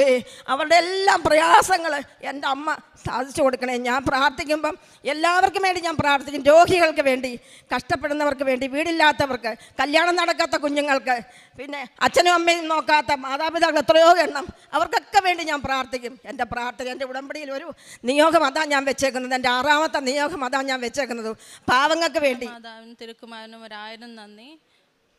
മാതാവിൻ്റെ വലിയൊരു സാക്ഷിയായിട്ട് ഈ സന്നിധിയിൽ നിൽക്കുവാൻ സാധിച്ചതിന് മാതാവിനോട് ഒരുപാട് നന്ദി പറയുന്നു. എൻ്റെ പേര് ഷിത. ഞാൻ കോട്ടയത്തു നിന്ന് വരുന്നു. ഞാൻ ഓസ്ട്രേലിയയിൽ ഗോൾഡ് കോസ്റ്റിൽ സെറ്റിൽഡ് ആണ്. എൻ്റെ ജീവിതത്തിൽ നിന്ന് നടന്ന വലിയൊരു സാക്ഷ്യം പറയാനാണ് ഞാൻ ഇന്നിവിടെ നിൽക്കുന്നത്. ആദ്യമായി ഓൺലൈനാണ് ആദ്യമായിട്ട് ഉടമ്പടി എടുക്കുന്നത്. ഉടമ്പടി ആദ്യമായിട്ട് എടുക്കുന്നത് എൻ്റെ പപ്പയാണ്. അതിൽ നിന്ന് പ്രചോദനം നേടിയാണ് എൻ്റെ മമ്മിയും ഞാനും ഒക്കെ ഉടമ്പടി എടുക്കുന്നത്. 2021 ആദ്യമായിട്ട് ഓൺലൈൻ ഉടമ്പടി എടുക്കുന്നത്. അത് എടുക്കാനുണ്ടായ സാഹചര്യം എന്തെന്നാൽ ഞാൻ ഓസ്ട്രേലിയയിലേക്ക് പോയി. പക്ഷേ എവിടേക്ക് പോകണമെന്ന്, ഏത് സ്ഥലം ചൂസ് ചെയ്യണമെന്നോ ഒന്നും എനിക്കറിയില്ലായിരുന്നു. ദൈവത്തിൻ്റെ മുന്നിലും മാതാവിൻ്റെ മുന്നിലും സമർപ്പിച്ചു. ഒരു സ്ഥലത്തേക്ക് ജോലിക്ക് അപേക്ഷിച്ചു. ഞാൻ അവിടെ ചെന്നു. ഗോൾഡ് കോസ്റ്റാണ് എനിക്ക് കിട്ടിയ ജോലി. വളരെ മനോഹരമായ സ്ഥലം, വളരെ നല്ല ജോലി, എല്ലാം വളരെ സെറ്റിൽഡ് ആയിരുന്നു. പെട്ടെന്ന് കോവിഡ് ഹിറ്റ് ചെയ്തു. അപ്പോഴത്തേനും ഞങ്ങൾ കുറച്ചുകൂടെ കഴിഞ്ഞിട്ട് വീടൊക്കെ വാങ്ങാമെന്ന് വിചാരിച്ചിരുന്നു. പക്ഷേ കോവിഡ് വന്നപ്പോഴത്തേനും വീടുകൾക്കൊക്കെ ഭയങ്കരമായിട്ട് വില കൂടുകയും ആ സമയം ഞാൻ മെറ്റേണിറ്റി ലീവിലായിരുന്നു, രണ്ടാമത്തെ ബേബിയുടെ. അപ്പം മെറ്റേണിറ്റി ലീവിലാണെങ്കിൽ നമുക്ക് ലോൺ കിട്ടാൻ വളരെ ചാൻസ് കുറവാണ്. കാരണം നമ്മുടെ സാലറിയുടെ ഹാഫ് സാലറി ആയിരിക്കും നമ്മുടെ മെറ്റേണിറ്റി ലീവ് ആയിട്ട് വരുന്നത്. അപ്പം നമുക്ക് ലോൺ കിട്ടില്ല. അപ്പോഴത്തേനും കോവിഡ് കഴിയുമ്പോഴത്തേനും എനിക്ക് പിടിക്കാൻ പറ്റാത്ത രീതിയിൽ അവിടുത്തെ വീടിൻ്റെ വില പോകും. അപ്പോഴത്തേനും ഒരുപാട് സങ്കടപ്പെട്ടു. കാരണം എനിക്ക് അവിടുന്ന് പോകണ്ട, എൻ്റെ ജോലി വളരെ നല്ലതാണ്, ഞാൻ നിൽക്കുന്ന ഡിപ്പാർട്ട്മെൻറ്റ് ഒത്തിരി എനിക്ക് കംഫർട്ടബിളാണ്, ആ സ്ഥലം എനിക്ക് ഒത്തിരി ഇഷ്ടമാണ്, ക്ലൈമറ്റ് വൈസും എല്ലാം ഒത്തിരി നല്ലതാണ്. അപ്പം ഞാൻ മാതാവിനോട് ഒരുപാട് പ്രാർത്ഥിച്ചു. എൻ്റെ മമ്മി ഇവിടെ വന്ന് പ്രാർത്ഥിച്ചു. മമ്മിയുടെ വേർഡിങ്സ് വളരെ സ്ട്രോങ് ആയിരുന്നു. മമ്മി പറഞ്ഞു, എൻ്റെ പേരിൽ മാതാവേ, എൻ്റെ മകളുടെ പേരിൽ നീ അവിടെ ഒരു ഭവനം പണിയണം എന്ന് പറഞ്ഞു. അല്ലെങ്കിൽ നീ അവളുടെ പേരിൽ ഒരു ഭവനം അവിടെ കൊടുക്കണമെന്ന് പറഞ്ഞു. ഞങ്ങൾ ഒരുപാട് ഓപ്പൺ ഹൗസൊക്കെ കണ്ടു. ഞങ്ങൾക്ക് പ്രൈസ് കൊണ്ട് ഒന്നും ശരിയാവാതെ ഞങ്ങൾ തിരിച്ചു പോന്നു. ഒരു വീട് കണ്ട് ഞങ്ങൾ തിരിച്ചിറങ്ങുമ്പോൾ കിട്ടില്ലെന്ന് എനിക്ക് ഉറപ്പായിരുന്നു. പക്ഷേ ഇറങ്ങിക്കഴിഞ്ഞപ്പോഴത്തേന് ഹസ്ബൻഡ് എന്നോട് പറഞ്ഞു, നീ ആ സ്ട്രീറ്റിൻ്റെ പേര് ശ്രദ്ധിച്ചോ എന്ന് ചോദിച്ചു. ഞാൻ ശ്രദ്ധിച്ചു. ആദ്യം എനിക്കൊന്നും മനസ്സിലായില്ല. രണ്ടാമത് ഒന്നുകൂടെ നോക്കിയപ്പോൾ ആ സ്ട്രീറ്റിൻ്റെ പേര് എസ് ടിൻസൺ എന്നാണ്. എൻ്റെ പേര് ഷിത എന്നും ഹസ്ബൻഡിൻ്റെ പേര് ടിൻസൺ എന്നുമാണ്. അപ്പോൾ മാതാവിനോട് എന്താണ് ചോദിച്ചത്? മമ്മി ചോദിച്ചത് എൻ്റെ മകളുടെ അവരുടെ പേരിൽ നീ അവൾക്ക് അവിടെ ഒരു ഭവനം കൊടുക്കണമെന്നാണ്. ഞങ്ങളിപ്പോൾ താമസിക്കുന്നത് എസ് ടിൻസണിലാണ്. അവിടെയാണ് ഞങ്ങൾ ആ ഭവനം വാങ്ങുകയും ഞങ്ങൾ പറഞ്ഞ എമൗണ്ടിന് അവർ സമ്മതിക്കുകയും അവരിങ്ങോട്ട് പറഞ്ഞ് ഇത്ര $, കുറച്ച് തരാമെന്ന് പറയുകയും വളരെ ഭംഗിയുള്ളൊരു ഭവനം ഞങ്ങൾക്ക് അവിടെ വാങ്ങുവാനും സാധിച്ചു. ആദ്യം പോയപ്പോൾ എനിക്ക് ഉറപ്പായിരുന്നു എൻ്റെ മെറിറ്റിൽ എനിക്ക് വീട് വാങ്ങാൻ പറ്റുമെന്ന്. പക്ഷേ ഈ ഭവനം എനിക്ക് ലഭിച്ചത് ഞങ്ങളുടെ മെറിറ്റിലല്ല. It's not by merit, it's all because of the grace. അതിലാണ് ഞങ്ങൾക്ക് ആ ഭവനം കിട്ടിയത്. ആ ഭവനത്തിൽ ഞങ്ങൾ വലിയൊരു കൃപാസന മാതാവിൻ്റെ ഫോട്ടോ വെച്ചിട്ടുണ്ട്. എപ്പോഴും മാതാവിൻ്റെ ഒരു സാന്നിധ്യം ആ ഭവനത്തിൽ എപ്പോഴും ഞങ്ങൾക്ക് ഫീൽ ചെയ്യാറുണ്ട്. അതാണ് എൻ്റെ ആദ്യത്തെ സാക്ഷ്യം. അത് കഴിഞ്ഞ് ഒരുപാട് മാതാവിൻ്റെ ഒരുപാട് അനുഭവങ്ങൾ ആ ഭവനത്തിൽ ഒരുപാട് ലഭിച്ചു. രണ്ടാമത്തെ വലിയ സാക്ഷ്യം എന്ന് വെച്ചാൽ എനിക്കൊരു വേർട്ടിഗോ വന്നിട്ടുണ്ടായിരുന്നു. അപ്പോൾ ഒരു ദിവസം ഹസ്ബൻഡ് ഡ്യൂട്ടി കഴിഞ്ഞ് വന്നപ്പോൾ ഞാൻ ടോയ്ലറ്റ് ഇങ്ങനെ വീണ് കിടക്കുക. അപ്പോൾ എഴുന്നേറ്റിരിക്കാൻ ഞാൻ ബോധമില്ലായിരുന്നു. പെട്ടെന്ന് കിടത്തി. ഭയങ്കര വോമിറ്റിംഗ് ആണ്, ഇരിക്കാൻ പറ്റത്തില്ല, നിൽക്കാൻ പറ്റത്തില്ല, ഭയങ്കര സ്പിന്നിങ് ആണ്, വോമിറ്റ് ചെയ്യും. പെട്ടെന്ന് ഡോക്ടർ ED കൊണ്ടുപോയി. അപ്പോൾ അവർ പറഞ്ഞു ഇത് ഇയർ ബാലൻസിൻ്റെ ഇഷ്യൂ ആണ്. പിന്നെ ഫിസിയോതെറാപ്പി ചെയ്തു. 3-4 മാസം അങ്ങനെ തന്നെയായിരുന്നു. ഹസ്ബൻഡിന് ഒത്തിരി ബുദ്ധിമുട്ടായിരുന്നു. എനിക്കാണെങ്കിൽ ജോലിക്ക് പോകാൻ പറ്റത്തില്ല. എല്ലാം ഭയങ്കര പ്രശ്നമായിരുന്നു. അപ്പം ലാസ്റ്റ് അപ്പോയിൻമെൻറ്റ് ഡോക്ടർ ഇങ്ങനെ പറഞ്ഞു, തിരിച്ച് ഒരു നോർമൽ ക്വാളിറ്റി ഓഫ് ലൈഫ് കിട്ടാൻ വളരെ ചാൻസ് കുറവാണ്. നിൻ്റെ ജോലി ചിലപ്പോൾ നിനക്ക് ചേഞ്ച് ചെയ്യേണ്ടി വരും, കുറച്ചുകൂടെ ഒരു ഈസി ആയിട്ടുള്ള ഒരു ജോബിലേക്ക് നീ മാറേണ്ടി വരും. പിന്നെ ആണെങ്കിൽ കുറച്ചുകൂടെ ശ്രദ്ധിക്കേണ്ടി വരും, ചിലപ്പോൾ ഡ്രൈവ് ചെയ്യാനൊക്കെ ഇച്ചിരി ബുദ്ധിമുട്ടുണ്ടാവും എന്നൊക്കെ സംസാരിച്ചു. അപ്പോൾ ഭയങ്കര വിഷമിച്ച് ഞാൻ വീട്ടിൽ വന്നു. ഹസ്ബൻഡ് നെക്സ്റ്റ് ഡേയിലേക്ക് ഇങ്ങോട്ടേക്ക് ടിക്കറ്റ് എടുത്തു. വീട്ടിലൊന്നും പോയില്ല, നേരെ ഇങ്ങോട്ട് വന്നു. ഇവിടെ വന്നു മാതാവിനെ കണ്ടു, എല്ലാ കാര്യങ്ങളും പറഞ്ഞു. തിരിച്ച് 2 ദിവസം കഴിഞ്ഞ് തിരിച്ചു പോയി. വീട്ടിലൊന്നും പോയില്ല, കൊച്ചി താമസിച്ച് തിരിച്ച് ഓസ്ട്രേലിയക്ക് തിരിച്ചു പോയി. ഞാൻ എൻ്റെ തലയിറക്കത്തിൻ്റെ കാര്യം മറന്നുപോയി. തിരിച്ചു വന്നപ്പോൾ ഹസ്ബൻഡ് ചോദിച്ചു, നീ തലകറക്കമായിട്ടല്ലേ പോയത്, എന്നിട്ട് നിനക്ക് തലകറക്കം ഇല്ലേന്ന് ചോദിച്ചു.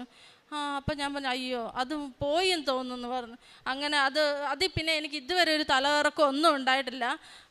അതിന് മാതാവിന് ഒരുപാട് നന്ദിയുണ്ട്. പിന്നെ അതിന് പ്രത്യേകം എനിക്ക് പറയാനുള്ളത്, എൻ്റെ ഒരു കൊളീഗ്, പുള്ളിക്കാരത്തേക്ക് ഇതുപോലെ വെർട്ടിഗോ ഉണ്ട്, ഇംഗ്ലീഷുകാരിയാണ്.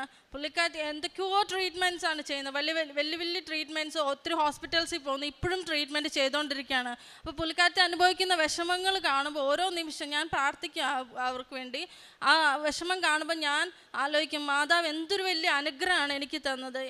ഞാൻ തിരിച്ച് വളരെ പെട്ടെന്ന് തന്നെ ഒരു കോടും കൂടാതെ തിരിച്ച് ഞാൻ ജീവിതത്തിലേക്ക് തിരിച്ചു വന്നു. അതിന് 1000 നന്ദി പറയുന്നു. മൂന്നാമതായിട്ടുള്ളൊരു സാക്ഷ്യം എന്ന് വെച്ചാൽ 2024 ഡിസംബറിൽ എൻ്റെ തൈറോയിഡിലൊരു നോഡ്യൂള് കണ്ടു. അപ്പം നോഡ്യൂള് ഡോക്ടറിനെ കാണിച്ചപ്പോൾ പറഞ്ഞു, ഇത് ഇച്ചിരി വലുതാണ്, നമുക്ക് FNAC ചെയ്യണമെന്ന് പറഞ്ഞു. ഞാൻ ഭയങ്കര കോൺഫിഡൻ്റ് ആയിരുന്നു, കാരണം ഞാൻ ഉടമ്പടിയിലൊക്കെ ഉള്ളതല്ലേ, മാതാവ് എന്നെ കാത്തോളും, ഷുവറായിട്ട് എനിക്ക് ഒരു പ്രശ്നം ഉണ്ടാവില്ല. പക്ഷേ FNAC ചെയ്തു, റിപ്പോർട്ട് വന്നു സാധാരണേനേക്കാളും ബിഗാണ്. അപ്പോഴത്തേനും പറഞ്ഞു ഇത് ക്യാൻസറസ് ആവാനുള്ള ചാൻസസ് കൂടുതലാണെന്ന് പറഞ്ഞു. അപ്പോഴത്തേനും ഭയങ്കര സങ്കടമായി. ഞാനൊരു മാതിരി മരവിച്ചു പോയി. ഞാൻ പ്രാർത്ഥിച്ചില്ല, ഞാൻ ഭയങ്കരമായിട്ടും വിഷമിച്ചു. ഞാനിങ്ങനെ ഭയങ്കരമായിട്ടും നിന്നുപോയി. എന്ത് ചെയ്യും, എൻ്റെ കുഞ്ഞുങ്ങളാണ് എനിക്കുള്ളത്, ഞാൻ എന്ത് ചെയ്യും, എനിക്കെന്തെങ്കിലും സംഭവിച്ചാൽ, അങ്ങനെയൊക്കെ ഒരുപാട് ചിന്തകളെല്ലാം വന്നു. പിന്നെ മാതാവിനെ അങ്ങ് മനസ്സിലേക്ക് ധ്യാനിച്ചു. അത് കഴിഞ്ഞ് മമ്മിയെല്ലാം ഇവിടെ വന്ന് പ്രാർത്ഥിച്ചു. അച്ഛൻ്റെ അടുത്ത് വന്ന് മമ്മി പ്രാർത്ഥിച്ചു, എൻ്റെ ഫോട്ടോ കാണിച്ചു. അച്ഛൻ ഫോട്ടോയിൽ തൊട്ട് എന്നെ പ്രാർത്ഥിച്ചു. അപ്പോൾ അച്ഛൻ പറഞ്ഞു, ഒരു കുഴപ്പം ഉണ്ടാവില്ല, ധൈര്യമായിട്ട് സർജറിക്ക് പോകാൻ പറഞ്ഞു, സർജറി ചെയ്യൂ, ഒരു പ്രശ്നമില്ലാതെ അവൾ ജീവിതത്തിലോട്ട് തിരിച്ചു വരുമെന്ന് പറഞ്ഞു. അങ്ങനെ 2025 ഈ വർഷം, ഇപ്പോൾ 1 വർഷമാകുന്നു, എൻ്റെ ഹെമി തൈറോയിഡക്ടമി ഫിനിഷായി. ബയോപ്സിക്ക് വിട്ടു, ഒരു പ്രശ്നമില്ല, ക്ലിയർ ആയിട്ട് വന്നു. ഡോക്ടർ പറഞ്ഞു, നിനക്ക് ഒരു പ്രശ്നമില്ല, ഇനി ഒരു ടാബ്ലറ്റ്സും എടുക്കണ്ട. നോർമലി ഹെമി എന്തെങ്കിലും വന്നാൽ ഇനി നമുക്ക് തൈറോക്സിൻ എടുക്കേണ്ടി വരും. അപ്പം ഇതുവരെ ഞാൻ ഒരു ടാബ്ലറ്റ്സും എടുത്തിട്ടില്ല, ഒരു പ്രശ്നമില്ല. എന്നെ പൂർണ്ണ ഒരു ഫീനിക്സ് പക്ഷിയെ പോലെ ദൈവമേ എന്നെ നീ ഉയർത്തണമേ, വീണ്ടും പറക്കാൻ എന്നെ അനുവദിക്കണമേ എന്ന് പറഞ്ഞ് ഞാൻ പ്രാർത്ഥിച്ചു. അതുപോലെ തന്നെ ഞാൻ പൂർണ്ണ ആരോഗ്യത്തോടെ വീണ്ടും വളരെ ആർജവത്തോടെ ഞാൻ തിരിച്ചു വന്നു. അതുകൂടാതെ ഒരു ടാബ്ലറ്റ്സും എടുത്തില്ല. അതിന് മാതാവിന്, ഈശോയ്ക്ക് ഒരുപാട് നന്ദി പറയുന്നു. ഇതാണ് എൻ്റെ 3 സാക്ഷ്യം. കൂടാതെ എൻ്റെ ജീവിതത്തിൽ ഒരുപാട് ചെറിയ സാക്ഷ്യങ്ങൾ ഒരുപാട് അനവധി ഉണ്ടായിട്ടുണ്ട്. പ്രത്യേകമായി പറഞ്ഞാൽ ജീവിതത്തിലുണ്ടായ മാറ്റങ്ങൾ ഉടമ്പടി എടുത്തതിന് ശേഷം കൃത്യനിഷ്ഠതയോടുകൂടിയുള്ളൊരു ജീവിതം എനിക്ക് പ്രാപിക്കാൻ സാധിച്ചു. 5:30 എഴുന്നേൽക്കുകയും ഉടമ്പടി പ്രാർത്ഥിക്കുകയും 2022 ആദ്യമായിട്ട് ഉടമ്പടി എടുക്കുന്നത് ഇവിടെ വന്ന്. അത് പിന്നെ ഇപ്പോഴാണ് തിരിച്ച് വരുന്നത് ഉടമ്പടിക്കായിട്ട്. പക്ഷേ അത് കൃത്യമായിട്ടും ഓൺലൈനിൽ ഉടമ്പടി പുതുക്കുകയും അത് കൃത്യമായിട്ട് മാക്സിമം ഫോളോ ചെയ്യാൻ ശ്രമിച്ചിട്ടുണ്ട്. ഒരു ബൈബിൾ ഏകദേശം 1 പ്രാവശ്യം ഫുള്ള് വായിച്ച് തീർക്കാൻ പറ്റി. ഒരുപാട് ദൈവത്തെ അറിയാനും ആഴത്തിൽ അറിയാനും. ആദ്യമായിട്ട് ഉടമ്പടി എടുത്തപ്പോൾ ഞാൻ ഉടമ്പടി എടുത്തത് ഞാൻ 6 നിയോഗങ്ങൾ വെച്ചിട്ടാണ് എടുത്തത്. പിന്നെ ഓൺലൈൻ ഉടമ്പടി എടുക്കുമ്പോൾ ഞാൻ നിയോഗങ്ങൾ അത്ര കോൺസെൻട്രേറ്റ് ചെയ്യാറില്ല. കാരണം എന്ന് വെച്ചാൽ എൻ്റെ ഒരു എയിം മാറിപ്പോയി. ഞാൻ ഉടമ്പടിയിൽ നിയോഗങ്ങളൊന്നും ദൈവമേ നിനക്കെന്നെ അറിയാം, മാതാവേ അങ്ങയുടെ ഇതം പോലെ എന്നെ നടത്തണമേ എന്ന് മാത്രമേ പറയാറുള്ളൂ. അത് ഉടമ്പടി എൻ്റെ ജീവിതത്തിൻ്റെ ഒരു ബലവും എന്നെ നയിക്കാൻ, എന്നെ നേർവഴിക്ക് നയിക്കാനുള്ളൊരു ശക്തിയുമായിട്ടത് മാറി. എന്നെ പൂർണ്ണമായി അത് രൂപീകരിച്ചു എന്ന് വേണേൽ പറയാം. ഞാൻ ഒരുപാട് താന്നു, ഞാൻ നല്ല രീതിയിൽ സംസാരിക്കാൻ തുടങ്ങി. ഭയങ്കര എപ്പോഴും മൂഡ് സ്വിങ്സ് ഒക്കെ വരുമായിരുന്നു. പക്ഷേ എല്ലാ കാര്യങ്ങളും പോസിറ്റീവായി ചിന്തിക്കാനും എല്ലാ കാര്യവും നന്നായി ചെയ്യുവാനും പറ്റി. ഇതെല്ലാം ഉടമ്പടി കാരണമാണ്. കൂടാതെ ഏറ്റവും വലിയ മാറ്റം എന്ന് വെച്ചാൽ ഞാനൊരു ഓർത്തഡോക്സ് സഭാ വിശ്വാസിയാണ്. എൻ്റെ ഹസ്ബൻഡും ഞാനും കൊന്ത ചൊല്ലാൻ ഞാൻ നേരത്തെ കൊന്ത ചൊല്ലും. ഞാൻ കാത്തലിക് സ്കൂളിലാണ് പഠിച്ചത്. അപ്പോൾ എനിക്ക് നേരത്തെ അറിയാം. ഹസ്ബൻഡ് കൊന്ത ചൊല്ലാൻ തുടങ്ങി. ഞങ്ങൾ ഒരുമിച്ച് കൊന്ത ചൊല്ലും. ഏറ്റവും വലുതെന്ന് വെച്ചാൽ ഞങ്ങൾ എല്ലാ മാസവും ഒരു അഖണ്ഡ ജപമാല ചൊല്ലും. ഞങ്ങൾ രണ്ടുപേരുടെയും ഡ്യൂട്ടി അഡ്ജസ്റ്റ് ചെയ്ത് ഞങ്ങൾ എല്ലാ മാസവും ഒരു അഖണ്ഡ ജപമാല ചൊല്ലും. അത് ഞങ്ങളുടെ ജീവിതത്തിൽ വലിയ അനുഗ്രഹങ്ങളാണ്. ഞങ്ങൾ വിചാരിക്കാത്ത ഒരു അനുഗ്രഹങ്ങളാണ് ഞങ്ങൾക്ക് അത് എത്തിച്ചെന്നത്. ഞങ്ങൾ ചില ദിവസം 2 മണിക്ക് എഴുന്നേറ്റ് 6:30 ആകുമ്പോൾ ഫിനിഷ് ചെയ്യും. ചില ദിവസം ഡ്യൂട്ടി കഴിഞ്ഞ് ഹസ്ബൻഡ് വരാൻ വെയിറ്റ് ചെയ്യും. ചിലപ്പോൾ വൈകുന്നേരം 8 മണിക്ക് ഇരുന്ന രാത്രി 1 മണി അങ്ങനെ ഞങ്ങൾ ഫിനിഷ് ചെയ്യും. ഞങ്ങളുടെ കൊച്ചു പിള്ളേർ ഞങ്ങളുടെ പ്രേയർ റൂമിൽ കിടന്നുറങ്ങും. അവർക്കും അറിയാം. അതുപോലെ അത് വളരെ അഖണ്ഡ ജപമാല ഞങ്ങളുടെ കുടുംബജീവിതം വളരെയധികം ശുദ്ധീകരിച്ചു. കൂടാതെ പ്രേക്ഷിത പ്രവർത്തനമായിട്ട് ചെയ്തതെന്ന് ഞങ്ങൾക്ക് സൺഡേ ചർച്ചിൽ അവിടെ ഒരു ബോക്സ് ഉണ്ട്. അവിടെ കൃത്യമായിട്ട് കുറേ കൊച്ചു പിള്ളേർക്ക് ഫുഡ് കൊണ്ടുപോയി കൊടുക്കും. അപ്പം അവിടെ കൃത്യമായിട്ട് ഫുഡ് കൊണ്ടുപോയി വെക്കും. ആ പാവപ്പെട്ട പിള്ളേർക്ക് കൊടുക്കാൻ വേണ്ടിയിട്ട് അവിടെ കൃത്യമായിട്ട് ഫുഡ് കൊടുക്കും. കൂടാതെ ചാരിറ്റബിൾ ട്രസ്റ്റിലേക്കും കൂടാതെ രോഗികളെയും എല്ലാവരെയും സഹായിക്കാൻ ശ്രമിച്ചു. കൂടാതെ ഒരു ആൾക്കാർക്ക് വീട് വെക്കാൻ ഞങ്ങൾക്ക് സഹായിക്കാൻ ദൈവം കൃപ തന്നു. കൂടാതെ ഞങ്ങൾക്ക് പറ്റുന്നിടത്തോളം ഞങ്ങൾ എല്ലാവരെയും സഹായിക്കാൻ ശ്രമിച്ചു. ഇപ്പോഴും സുരേഷ് ഫെലിക്സ്, ഞാൻ ഡൽഹിയിൽ നിന്നാണ് വരുന്നത്. ഏറ്റവും ആദ്യം തന്നെ ഞാൻ മാതാവിനും ഈശോയ്ക്കും നന്ദി പറയുന്നു. കാര്യം ഇങ്ങനെ ഒരു സാക്ഷ്യം പറയാനായിട്ടും ഇവിടെ വന്നു നിന്ന് മാതാവിൻ്റെ ഈ പരിശുദ്ധമായ സ്ഥലത്ത് നിന്ന് സാക്ഷ്യം പറയാൻ എനിക്കൊരു അവസരം തന്നതിന് ഞാൻ ദൈവത്തിന് നന്ദി പറയുന്നു. ഞാൻ കൃപാസനത്തെപ്പറ്റി ആദ്യം അറിഞ്ഞത് എൻ്റെ സിസ്റ്ററിന് MSc നേഴ്സിങ്ങിൻ്റെ പരീക്ഷയുടെ സമയത്ത് അവൾക്കത് പാസ്സാവുകയാണെന്നുണ്ടെങ്കിൽ ഇവിടെ വരാമെന്ന് അമ്മ നേർന്നിരുന്നു. അതുപോലെ തന്നെ എൻ്റെ വൈഫ് 2023 മുതൽ ഉടമ്പടി എടുത്തിട്ടുള്ള ആളാണ്.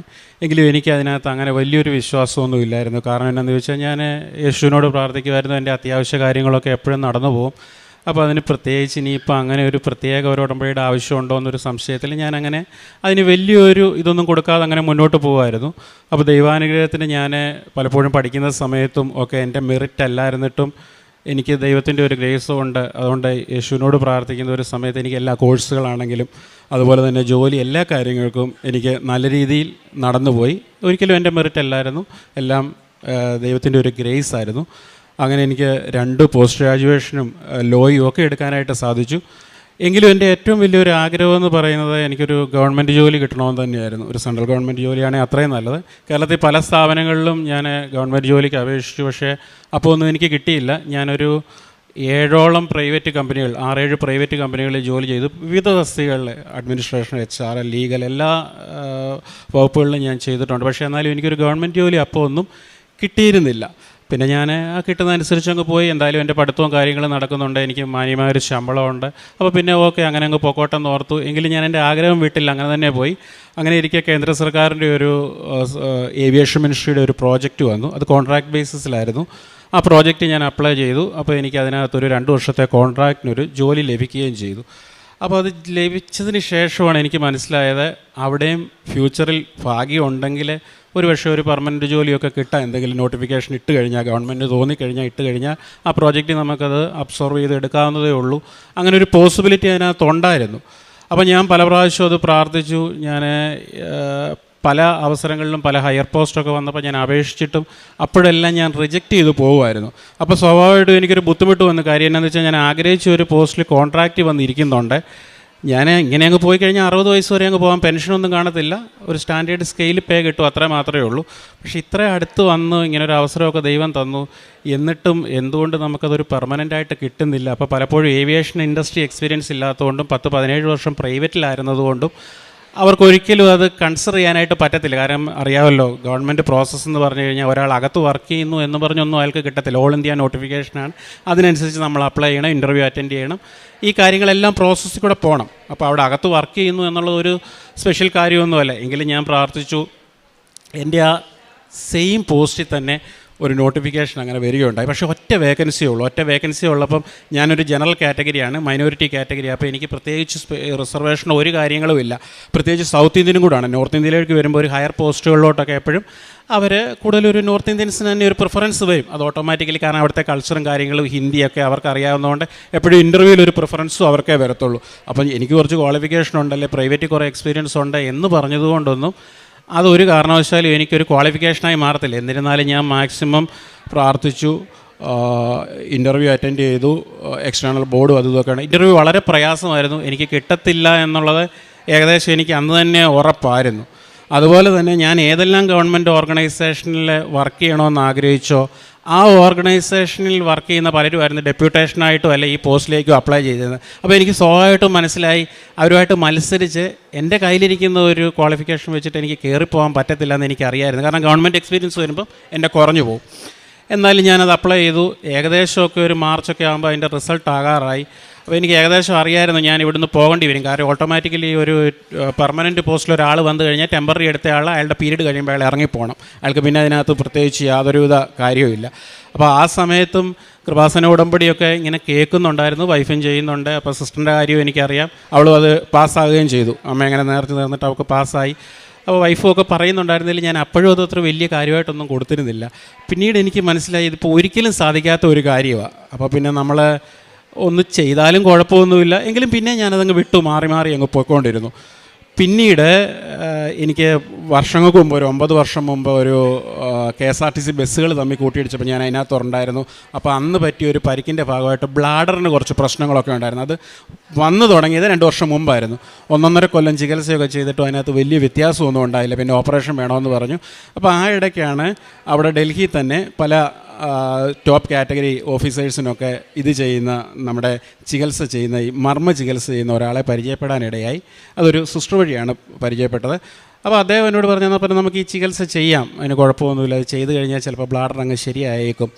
അങ്ങനെ അദ്ദേഹം എൻ്റെ വീട്ടിലേക്ക് വന്നു. എന്നാൽ ശരി തുടങ്ങിയേക്കാമെന്നൊക്കെ പറഞ്ഞു. അപ്പോൾ ഞാൻ പറഞ്ഞു എത്രയും പെട്ടെന്ന് 14 ദിവസത്തെ സമയമേ ഉള്ളൂ ഇതപ്പോൾ ഞാൻ പറഞ്ഞു എത്രയും പെട്ടെന്ന് ആക്കിയത്, ചിലപ്പോൾ എൻ്റെ ഒരു റിസൾട്ട് വരാനുണ്ട്, അത് ഫെയിലായാൽ ഞാൻ പിന്നെ അധികാലം നിൽക്കത്തില്ല ഡൽഹിയിൽ, എനിക്ക് തിരിച്ചു പോയി ലോ പ്രാക്ടീസ് ചെയ്യുമോ അല്ലെങ്കിൽ ഏതെങ്കിലും പ്രൈവറ്റ് കമ്പനിയിലോട്ടോ കയറുക എന്നുള്ളതേ ഉള്ളൂ.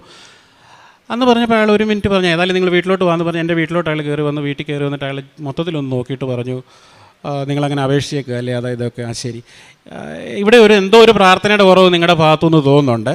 അത് എവിടെയോ ഈ ആലപ്പുഴയിലെങ്ങാണ്ട് ഒരു 90 ദിവസത്തെ പ്രാർത്ഥനയൊക്കെ ഉണ്ടെന്ന് കേട്ടു. അങ്ങനെയുള്ള എന്തെങ്കിലും ഒന്ന് നിങ്ങൾ ചെയ്താൽ നിങ്ങൾക്ക് നന്നായിരിക്കും എന്ന് പറഞ്ഞു. അയാൾക്ക് ഇതിനെക്കുറിച്ച് യാതൊരു അറിവില്ല. അയാൾ ഡൽഹിയിലായിട്ട് ഇതായിട്ടുള്ള ഒരാളാണ്. എനിക്ക് തോന്നുന്നു കൃപാസനത്തെക്കുറിച്ച് അത്ര വലിയ അറിവൊന്നും അദ്ദേഹത്തിനില്ല. ചുമ്മാ അത് പറഞ്ഞു. ഞാൻ അന്നേരവും വലിയ കാര്യമായിട്ടൊന്നും എടുത്തില്ല. 2 ദിവസത്തിനുള്ളിൽ എൻ്റെ ചികിത്സയും തുടങ്ങി, റിസൾട്ടും വന്നു. ഞാൻ ഫെയിലായി, വെയിറ്റിംഗ് ലിസ്റ്റിലായിപ്പോയി. ഫസ്റ്റ് വേറെ ബാബ ആറ്റമിക് റിസർച്ച് സെൻറ്റർ എന്നുള്ള ആൾക്ക് കിട്ടി. അപ്പം എനിക്ക് പിന്നെ ഒന്നും ചെയ്യാനായിട്ട് അതിനകത്ത് പറ്റാത്ത തോന്നുന്നു. പിന്നെ ഞാൻ ഓർത്തതായാലും ചികിത്സ തുടങ്ങിയില്ലേ, ചികിത്സ ഇടയ്ക്ക് വെച്ച് നിർത്തി കഴിഞ്ഞ് കഴിഞ്ഞാൽ അതും പ്രശ്നമാണ്. കാര്യം എന്താണെന്ന് വെച്ചാൽ ഇത് മർമ്മ ചികിത്സ എന്നൊന്നും പറഞ്ഞാൽ ഇടയ്ക്ക് വെച്ച് നിർത്താൻ പറ്റത്തില്ല. അപ്പോൾ ഞാൻ ശരി എന്നാൽ അങ്ങനെ തുടർന്നോട്ടെ എന്നോർത്തു. പിന്നെ അദ്ദേഹം അന്ന് രാത്രി വന്നപ്പോഴും ഞാൻ എന്നോട് ചോദിച്ചപ്പോൾ എന്നാ വല്ലാതിരിക്കുന്നത് വെച്ച് കഴിഞ്ഞാൽ ഞാൻ റിസൾട്ട് വന്നു, ഇനിയിപ്പം എനിക്ക് അധികം എക്സിസ്റ്റൻസ് ഇല്ല, എൻ്റെ തീരാറാവും, ഡിസംബറോടുകൂടി എൻ്റെ കോൺട്രാക്റ്റ് തീരും, ഞാൻ തിരിച്ചു പോയി. ഇനി റിന്യൂ ചെയ്താലും ഞാൻ നിൽക്കുന്നില്ല. കാരണം പെർമനൻറ്റ് പോസ്റ്റിൽ ആൾ വന്നു കഴിഞ്ഞാൽ പിന്നെ ഞാൻ എന്തിനാ പിന്നെ അതിനകത്ത് ഇരിക്കുന്നത് വലിയ കാര്യമില്ലല്ലോ. ചിലപ്പോൾ സർക്കാരിനോട് ചോദിച്ചാൽ സർക്കാർ 2 കൊല്ലം 3 കൊല്ലം കൂടെ എക്സ്റ്റെൻഡ് ചെയ്ത് തരുമായിരിക്കും. ആവശ്യമുണ്ട് വേറെ ഏതെങ്കിലും ഇന്ത്യയിൽ എവിടെയും വിടാം. 19 ബ്രാഞ്ചുകളോളം ഉണ്ട്, സെൻട്രൽ ഗവൺമെൻറ്റിൻ്റെയാണ്. അപ്പോൾ എവിടെ വേണേലും വിടാം. പിന്നെ ഇനി വല്ല ബോംബെയിലോ വേറെ എന്തെങ്കിലും സൈഡിലോട്ട് വിട്ട് കഴിഞ്ഞാൽ തന്നെ ഫാമിലിയായിട്ടത് പോകാനൊക്കെ എനിക്ക് ബുദ്ധിമുട്ടാണ്. അപ്പോൾ ഞാൻ എന്തായാലും പെർമനൻ്റ് ഇല്ലാത്തതുകൊണ്ട് ഞാനെന്നാൽ പോവുകയാണെന്ന് പറഞ്ഞു. അപ്പോഴയാൾ എന്നോട് ചോദിച്ചു, ഞാനെന്ന് എന്തോ ഒരു പ്രാർത്ഥന 90 ദിവസമൊക്കെ ആലപ്പുഴയിലൊക്കെ നടക്കുന്നതുകൊണ്ട് ഞാൻ അങ്ങനെ പറഞ്ഞതല്ലേ, അതൊന്ന് ചെയ്തുകൂടാൽ എന്താ അത് ചെയ്താൽ എന്താ സംഭവിക്കുന്നതെന്ന് ചോദിച്ചു. അപ്പോൾ എനിക്ക് തീർച്ചയായിട്ടും മനസ്സിലായി ഇതിനകത്ത് എന്തോ ഒരു അത്ഭുതം നടക്കാനുള്ള ഒരു സാഹചര്യമുണ്ട്. അല്ലെങ്കിൽ ഇതിനെക്കുറിച്ച് ഒരറിവില്ലാത്ത ഒരു മനുഷ്യൻ ഇതിങ്ങനെ പറയുകയും അയാൾക്ക് അപ്പോഴും കൃപാസനം എന്നാന്ന് അറിയത്തില്ല. അപ്പോൾ സ്വാഭാവികമായിട്ടും വളരെ എല്ലാവരും റെസ്പെക്റ്റ് ചെയ്യുന്ന ഒരു മനുഷ്യനുമാണ് അയാൾ. ക്രിസ്ത്യാനി തന്നെയാണ്. അപ്പോൾ എന്നോട് അങ്ങനെ പറഞ്ഞപ്പോൾ ഞാനെന്നാൽ ഓർത്തു, ഏതായാലും അമ്മ ഇങ്ങനെ ഇതൊന്ന് ചെയ്തു, പെങ്ങളുടെ കാര്യത്തിലൊരു ഇതുണ്ടായി, അവൾക്കൊരു പാസ്സാകാൻ പറ്റി, പിന്നെ വൈഫും ചെയ്തുകൊണ്ടിരിക്കുന്നു, എന്നാൽ പിന്നെ ഏതായാലും ഒന്ന് ചെയ്തേക്കാം. കാര്യം എന്നാന്ന് വെച്ച് കഴിഞ്ഞാൽ വേറെ നമുക്ക് പ്രത്യേകിച്ച് ഇനിയിപ്പോൾ നഷ്ടപ്പെടാനൊന്നുമില്ല, ഇവിടുന്ന് ഇപ്പോൾ ഏതായാലും പോരുക, അടുത്തൊരു പരിപാടി നോക്കണം.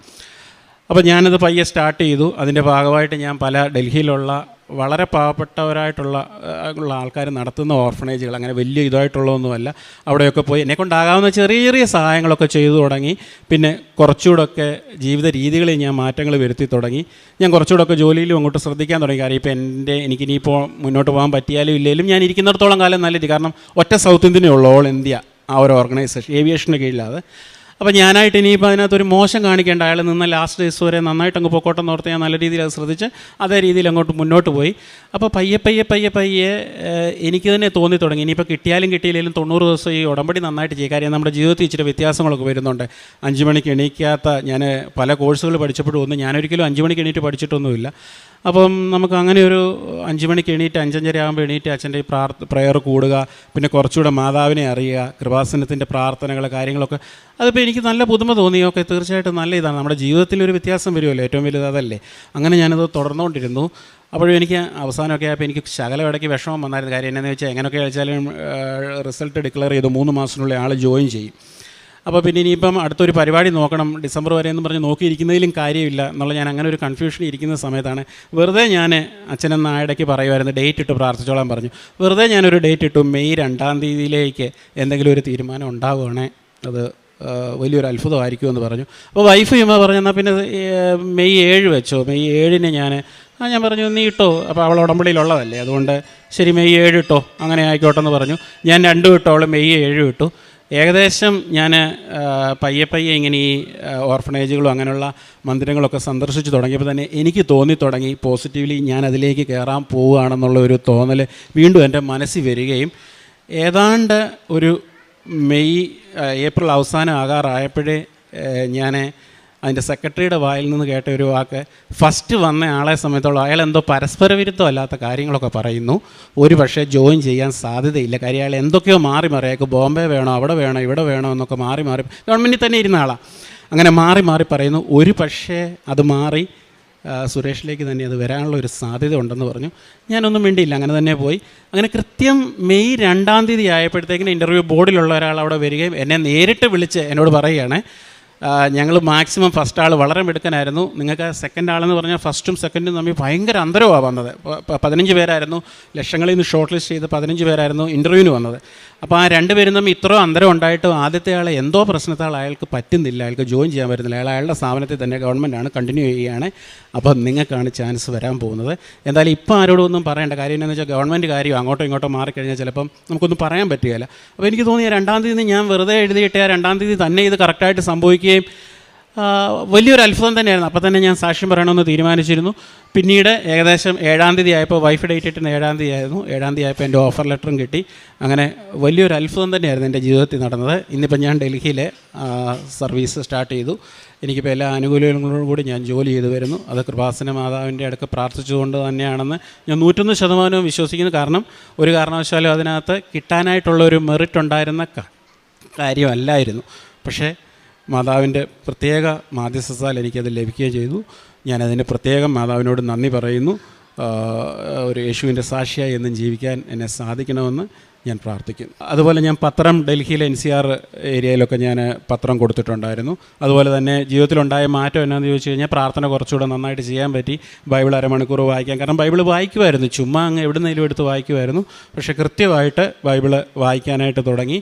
അതുപോലെ തന്നെ കാരുണ്യപ്രവർത്തികൾ ചെയ്യുമ്പോൾ നമുക്ക് കിട്ടുന്ന ഒരു മനസ്സിനൊരു സുഖം. നമ്മളങ്ങനെ വലിയ പൈസയോ കാര്യങ്ങളോ ഒന്നും കൊടുക്കുന്നൊന്നുമില്ല, എന്നാലും അവിടെ ചെന്ന് സന്ദർശിക്കുകയും ആൾക്കാരെ കാണുകയൊക്കെ ചെയ്ത് കഴിയുമ്പോൾ നമുക്കുണ്ടാകുന്ന ഒരു മനസ്സിനുണ്ടാകുന്ന ഒരു സന്തോഷം നമുക്കൊരിക്കലും വില കൊടുത്താൽ കിട്ടുന്ന ഒരു കാര്യമല്ല. അതൊക്കെ കൃപാസനത്തിൽ വന്നതിൻ്റെ ഒരു ഭാഗമായിട്ടാണ് നടന്നത്. അല്ലെങ്കിൽ പിന്നെ സാധാരണഗതിയിൽ അങ്ങനെ ഒരു ഓർഫനേജ് സന്ദർശിക്കാനൊന്നും ഞാനിതുവരെ തയ്യാറായിട്ടില്ല. ഞാൻ എൻ്റേതായ രീതിയിൽ അങ്ങ് പോകുന്നു എന്നുള്ളതല്ലാതെ പ്രാർത്ഥിക്കും, കാര്യങ്ങളൊക്കെ ഉണ്ട്. പക്ഷേ ഇങ്ങനെയൊരു സാഹചര്യത്തിൽ മനുഷ്യൻ ജീവിക്കുന്നുണ്ട്, ഇങ്ങനൊരു ഇതുകൊണ്ട്. അത് TV കാണുന്ന പോലെയല്ല നേരിട്ട് എന്ന് കാണുമ്പോഴത്തേക്കിന്. അതിവിടെ പലർക്കും അറിയാമായിരിക്കും, അത് ചെല്ലുന്നവർക്കൊക്കെ അറിയാമായിരിക്കും.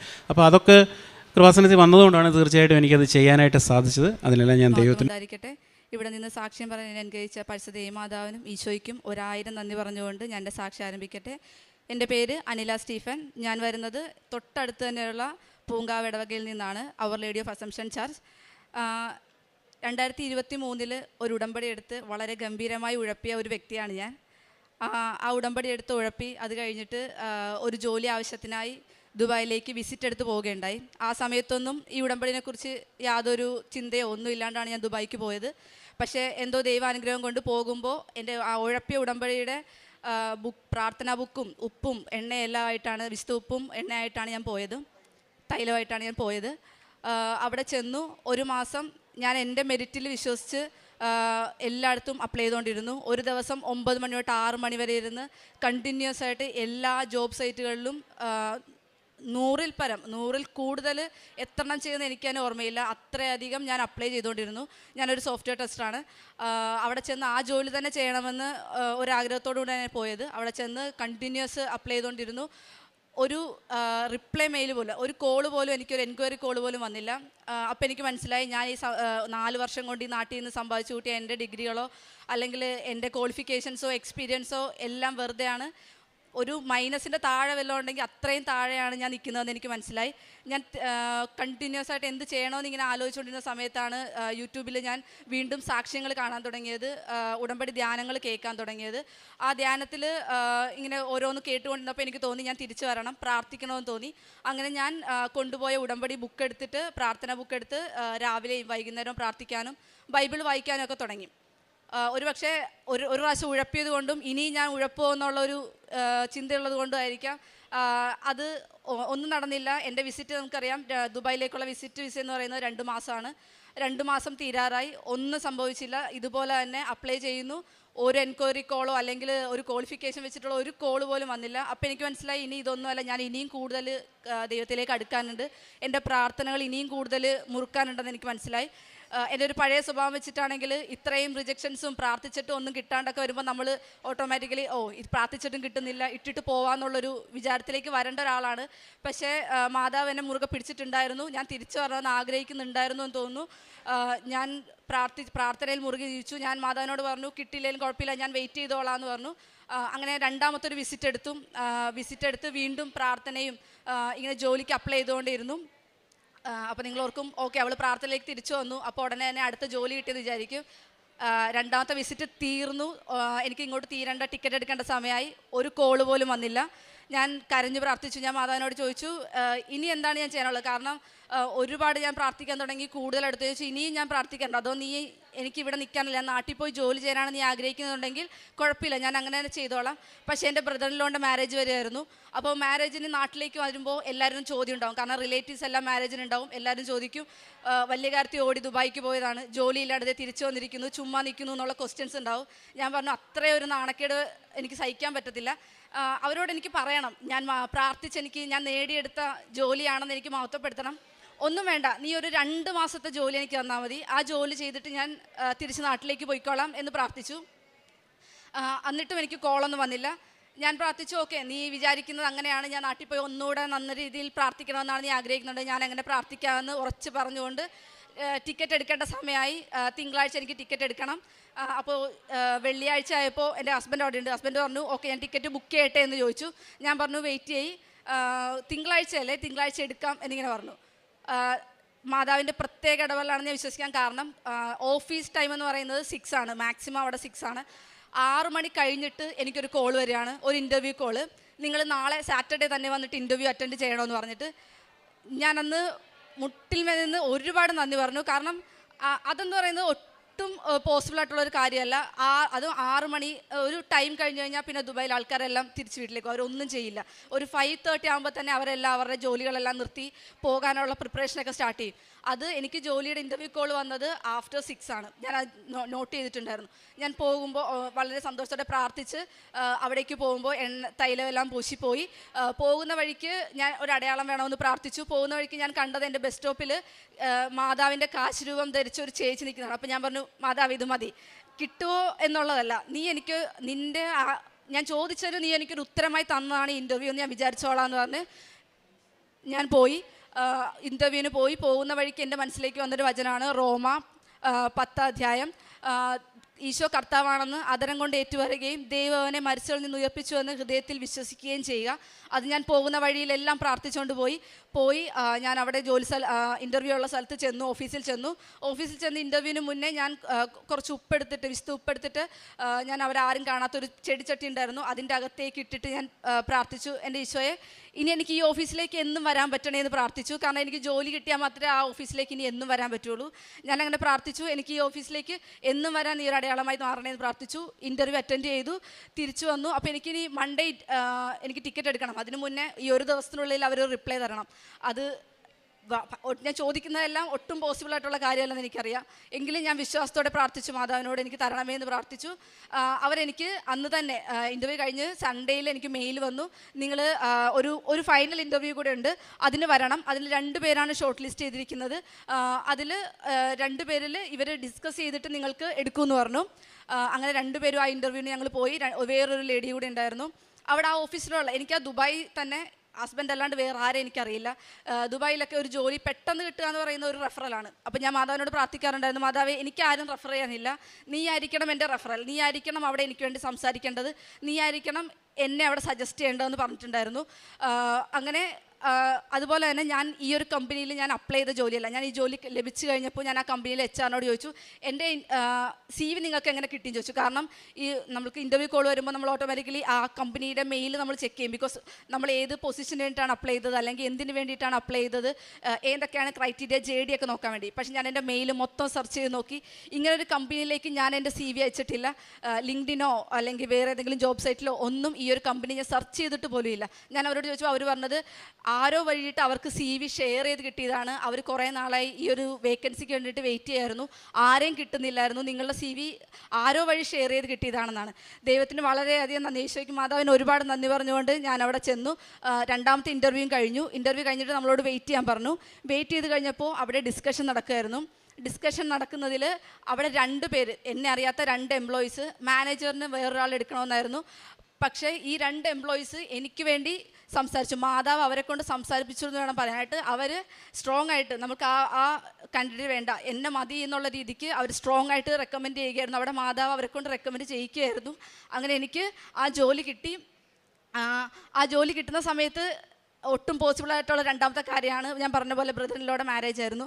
എനിക്ക് വരാൻ പറ്റില്ല, കാരണം ജോലിക്ക് ചെയ്ത് ഉടനെ തന്നെ ആരെയും നാട്ടിലേക്ക് വിടില്ല. അപ്പോൾ ഞാൻ പറഞ്ഞു, ഓക്കെ ഞാൻ കൂടണമെന്ന് നീ ആഗ്രഹിക്കുന്നില്ലെങ്കിൽ കുഴപ്പമില്ല, ഒരു ജോലി നീ എനിക്ക് തന്നല്ലോ, അത് തന്നെ വലിയ സന്തോഷം എന്ന് പറഞ്ഞ് മാതാവിന് ഞാൻ നന്ദി പറഞ്ഞു. ഞാൻ ഇവിടെ വന്ന് നിനക്ക് സാക്ഷ്യം പറഞ്ഞുകൊള്ളാമെന്ന് നേർന്നിരുന്നു. ഞാൻ ഇനി എപ്പോൾ ലീവിന് വരുന്നു അപ്പോൾ സാക്ഷ്യം പറയാമെന്ന് ഞാൻ മാതാവിനോട് നേർന്നു. അത്ഭുതം എന്ന് പറയട്ടെ, കമ്പനിയുടെ ഒരു ഷിഫ്റ്റിംഗ് വന്നു. കമ്പനി ഒരു പ്ലേസിൽ നിന്ന് മറ്റൊരു പ്ലേസിലേക്ക് മൂവ് ചെയ്യായിരുന്നു. ആ ടൈമിൽ എനിക്ക് വിസ അടിക്കാനുള്ളത് കൊണ്ട് അവർ എനിക്ക് നാട്ടിൽ പോയിട്ട് തിരിച്ചു വന്നു എന്നുള്ള പറഞ്ഞു. അങ്ങനെ എനിക്ക് ബ്രദറിൻ്റെ മാരേജും കൂടാൻ പറ്റി. അങ്ങനെ മാതാവിനെ അനുഗ്രഹിച്ചു. അതുപോലെ തന്നെ ഞാൻ നേരത്തെ പറഞ്ഞിരുന്നു, ഞാൻ മാതാവിനോട് പ്രാർത്ഥിച്ചു, എനിക്കൊരു 2 മാസത്തെ ഒരു ജോലി തന്നാൽ മതി, ആ 2 മാസം കഴിയുമ്പോൾ ഞാൻ പൊക്കോളാം എന്ന് ഞാൻ പറഞ്ഞു. പക്ഷേ മാതാവ് എനിക്ക് തന്നത് 2 വർഷത്തെ ജോബ് വിസയിലാണ് എനിക്ക് ജോലി തന്നത്. മാതാവിന് 1000 നന്ദി പറഞ്ഞുകൊള്ളുന്നു. അതോടൊപ്പം തന്നെ ഞാൻ ഇവിടെ വന്നു കഴിഞ്ഞിട്ട് നമുക്ക് ഈ പത്രം കൊടുക്കാനൊക്കെ ഭയങ്കര മടിയുള്ള ഒരാളാണ്. അതുകൊണ്ട് തന്നെ ഓൺലൈൻ ഉടമ്പടി എന്ന് പറഞ്ഞപ്പോൾ ഭയങ്കര സന്തോഷമാണ്, പത്രം കൊടുക്കണ്ടല്ലോ. പക്ഷേ അത് കഴിഞ്ഞിട്ട് എനിക്ക് മനസ്സിലായില്ല, നമ്മൾ പത്രം പ്രേക്ഷിത പ്രവർത്തനമാണ്, എല്ലാവർക്കും കൊടുക്കണമെന്ന് മനസ്സിലായി. അത് കൊടുക്കാനായിട്ട് ഞാൻ ഇവിടെ വന്നപ്പോൾ ഞാൻ ഓർത്ത്, ഓക്കെ അങ്ങനെയാണ് ഞാൻ അറിയുന്നത് നമ്മൾ NRI ഉടമ്പടിയാണെങ്കിൽ നമുക്ക് ഒറ്റ പ്രാവശ്യമാണ് നമ്മൾ എടുക്കുന്നത്. അപ്പോൾ ഞാൻ വിചാരിച്ചു, ഒരു കെട്ട് പത്രമല്ലേ ഉള്ളൂ, വളരെ സന്തോഷം, കാരണം ബാക്കി ഈ 3 പ്രാവശ്യം പുതുക്കുമ്പോൾ പത്രമൊന്നും കൊടുക്കണ്ട, പെട്ടെന്ന് വന്ന് അച്ഛൻ്റെ അടുത്ത് വന്നാൽ ബ്ലെസ്സിങ് മേടിക്കാം, പെട്ടെന്ന് സാക്ഷ്യം പറയാം, പെട്ടെന്ന് ഓടിപ്പോവാം, അങ്ങനെ വിചാരിച്ചു വന്ന ഒരാളാണ് ഞാൻ. പക്ഷേ മാതാവ് എന്താ പറയുക, എനിക്ക് ചാലഞ്ചസ് ആണ് തരുന്നത്. നീ ഇത് ചെയ്യും, നിന്നെ കൊണ്ട് പറ്റും, നീ ചെയ്യുമോ ഞാൻ നോക്കട്ടെ, ഞാൻ ചുമ്മാ അനുഗ്രഹം തന്നാൽ പോരല്ലോ എന്നുള്ള രീതിയിലാണ് മാതാവ് എന്നോട് സംസാരിക്കുന്നത്. അപ്പോൾ മാതാവ് ഇതേപോലെ അതിനു മുന്നേ എനിക്ക് കിട്ടിയ ജോലി എന്ന് പറയുന്നത് കയറിയപ്പോൾ നല്ല ഡിഫിക്കൽട്ടായപ്പോൾ പറയുന്നതിൻ്റെ അപ്പുറത്തെ ഡിഫിക്കൽട്ട്. അപ്പോൾ ഞാൻ മാതാവിനോട് ചോദിച്ചു, മാതാവേ ഇത്രയും പ്രാർത്ഥിച്ച് ഒരു ജോലി കിട്ടിയിട്ട് ഇത് ഞാൻ എങ്ങനെ വന്ന് സാക്ഷ്യം പറയും? മനസ്സിന് സന്തോഷമില്ലാതെ ഒരു ജോലി ചെയ്തിട്ട് ഞാൻ അത് വന്നിട്ട് നീ തന്ന ജോലിയാണ് എന്ന് പറഞ്ഞിട്ട് ഞാൻ എങ്ങനെ വന്ന് സാക്ഷ്യം പറയുമെന്ന് മനസ്സിൽ ഞാൻ വിചാരിച്ച് പോവാണ്. അപ്പോൾ ഞാൻ പോകുന്നത് സെൻറ്റ് മേരീസ് ചർച്ചിൻ്റെ വാതിക്കൽ കൂടിയാണ്, എനിക്ക് അടുത്ത് തന്നെയാണ് ജോലി കിട്ടിയേക്കുന്നത്. അപ്പോൾ ഞാനിങ്ങനെ പോകുമ്പോൾ ഒരിക്കലും ബൈബിൾ വായിക്കുമ്പോൾ അതിനെക്കുറിച്ചിട്ട് ഇങ്ങനെ ചിന്തിച്ച് ഇതുമായിട്ട് കണക്ട് ചെയ്ത് ജീവിതമായിട്ട് കണക്ട് ചെയ്തൊന്നും ചിന്തിക്കുന്ന ഒരാളല്ല ഞാൻ. പെട്ടെന്ന് എൻ്റെ മനസ്സിലേക്ക് ഒരു വചനം വന്നു. അതായത് വിശുദ്ധ പത്രോസ് പ്രാർത്ഥിച്ചുകൊണ്ടിരിക്കുകയാണ്, അപ്പോസ്തല പ്രവർത്തനങ്ങളിൽ ഇങ്ങനെ പറയുന്നുണ്ട്, പ്രാർത്ഥിച്ചുകൊണ്ടിരിക്കുമ്പോൾ സ്വർഗത്തിൽ നിന്ന് ഒരു 3 കൊട്ട എന്തോ നിറയെ ഭൂമിയിലുള്ള എല്ലാ മൃഗങ്ങളും വന്യജീവികളും ഇഴജന്തുക്കളും ഒക്കെ കൊട്ടയിൽ വെച്ചിട്ട് സ്വർഗത്തിൽ നിന്നൊരു സ്വരം കേൾക്കുകയാണ്, നീ ഇത് ഭക്ഷിക്കുക. അപ്പോൾ പത്രോസ് പറയാണ്, മലിനമായത് ഞാൻ ഭക്ഷിക്കില്ല എന്ന് പറയാണ്. അപ്പോൾ അടുത്ത സ്വരം എന്ന് പറയുന്നത്, ഞാൻ സൃഷ്ടിച്ചതിനെ എങ്ങനെ മലിനമെന്ന് നിനക്ക് പറയാൻ സാധിക്കും? അപ്പം എനിക്കൊരു തോട്ട് വന്നു. കഥ പറയാണ്, ഞാൻ തന്ന ജോലിനെ ഡിഫിക്കൽട്ടോ എന്തോ ആയിക്കോട്ടെ, അത് നിനക്ക് എങ്ങനെ ചീത്തയാണെന്ന് പറയാൻ സാധിക്കുന്നു? കാരണം ഞാനത് മഹത്വപ്പെടുത്താൻ വേണ്ടി ചോദിച്ചൊരു കാര്യമാണ്, അത് എൻ്റെ നല്ലതിന് വേണ്ടി കിട്ടിയതാണ്, ഇന്നല്ലെങ്കിൽ നാളെ അതെൻ്റെ നല്ലതിന് വേണ്ടി ഭവിക്കും. അപ്പോൾ അതിന് വേണ്ടിയിട്ട് ഞാൻ സാക്ഷ്യം പറയണമെന്നുള്ള ചിന്ത എൻ്റെ മനസ്സിലേക്ക് വന്നു. അങ്ങനെ ഞാൻ ലീവിന് വേണ്ടി വന്നപ്പോൾ ഉടമ്പടി എടുത്തപ്പോൾ മാതാവ് അടുത്ത ചലഞ്ച് വന്നു, 3 കെട്ട് പത്രം. ഇതെങ്ങനെ കൊടുക്കുമെന്ന് എനിക്കറിയത്തില്ലായിരുന്നു. ഞാൻ വരണ്ടു പോയി. ഒരു കെട്ട് പത്രം തന്നെ എങ്ങനെ കൊടുക്കുമെന്നറിയാതെ വന്ന് എൻ്റെ കയ്യിലേക്ക് മാതാവ് തന്നത് 3 കെട്ട് പത്രം. NRI ഉടമ്പടിയല്ലേ, 3 കെട്ട് പത്രം എന്ന് പറഞ്ഞു. ഞാൻ ഞെട്ടിപ്പോയി, ഇതെവിടെ കൊണ്ട് കൊടുക്കും? എനിക്ക് ആകെ ടെൻഷനായി. കാരണം ഒരു പ്രേക്ഷിത പ്രവർത്തനം നമ്മൾ ചെയ്യണം, അത് നമ്മൾ ചെയ്യാണ്ട് ചുമ്മാ പോയി ബ്ലെസ്സിങ് വാങ്ങിച്ചിട്ട് അതിലൊന്നും വലിയ കാര്യമില്ല. കാരണം ചെയ്യണമെന്നുള്ള ഇതിൽ ഞാൻ എന്ത് ചെയ്യും? പത്രം ഇങ്ങനെ പിടിച്ചുകൊണ്ടിരുന്നു. ഞാൻ പ്രാർത്ഥിച്ചു, എങ്ങനെ ചെയ്യും, എന്ത് ചെയ്യും? ഞാൻ ആദ്യം കണ്ടൊരു വഴി എന്ന് പറഞ്ഞു കഴിഞ്ഞാൽ അപ്പോൾ എൻ്റെ ഹസ്ബൻഡ് എന്നെ സജസ്റ്റ് ചെയ്ത ഒരു പണിയാണ്, ഞാൻ വണ്ടിയെ പോകാം, നീ പുറകെ കയറി നമുക്ക് പത്രം എറിയുന്ന പോലെ എല്ലാ വീട്ടിലും എറിഞ്ഞെറിഞ്ഞ് കൊടുക്കാമെന്ന് പറഞ്ഞു. ഞാൻ പറഞ്ഞു അങ്ങനെ കൊടുക്കേണ്ടതല്ല പത്രം എന്ന് പറഞ്ഞു, നമ്മൾ പറഞ്ഞു കൊടുക്കണമെന്ന് പറഞ്ഞു. അങ്ങനെ ഞാൻ എന്ത് ചെയ്യുമെന്നറിയാതെ ഞാൻ കണ്ടെത്തിയൊരു വഴിയാണ്. എൻ്റെ ഒരു ആൻറ്റിയുടെ വീടുണ്ടായിരുന്നു, ആൻറ്റിയുടെ വീട്ടിൽ ചെന്നു, നന്നായിട്ട് ഫേഷ്യലൊക്കെ ചെയ്തു, നന്നായിട്ട് ഒരുങ്ങി. കാരണം നമ്മൾ അലുത്ത കോലത്തിലൊക്കെ ചെന്ന് കഴിയുമ്പോൾ ആൾക്കാർ പറയും വേണ്ട പൊക്കോന്ന് പറയും.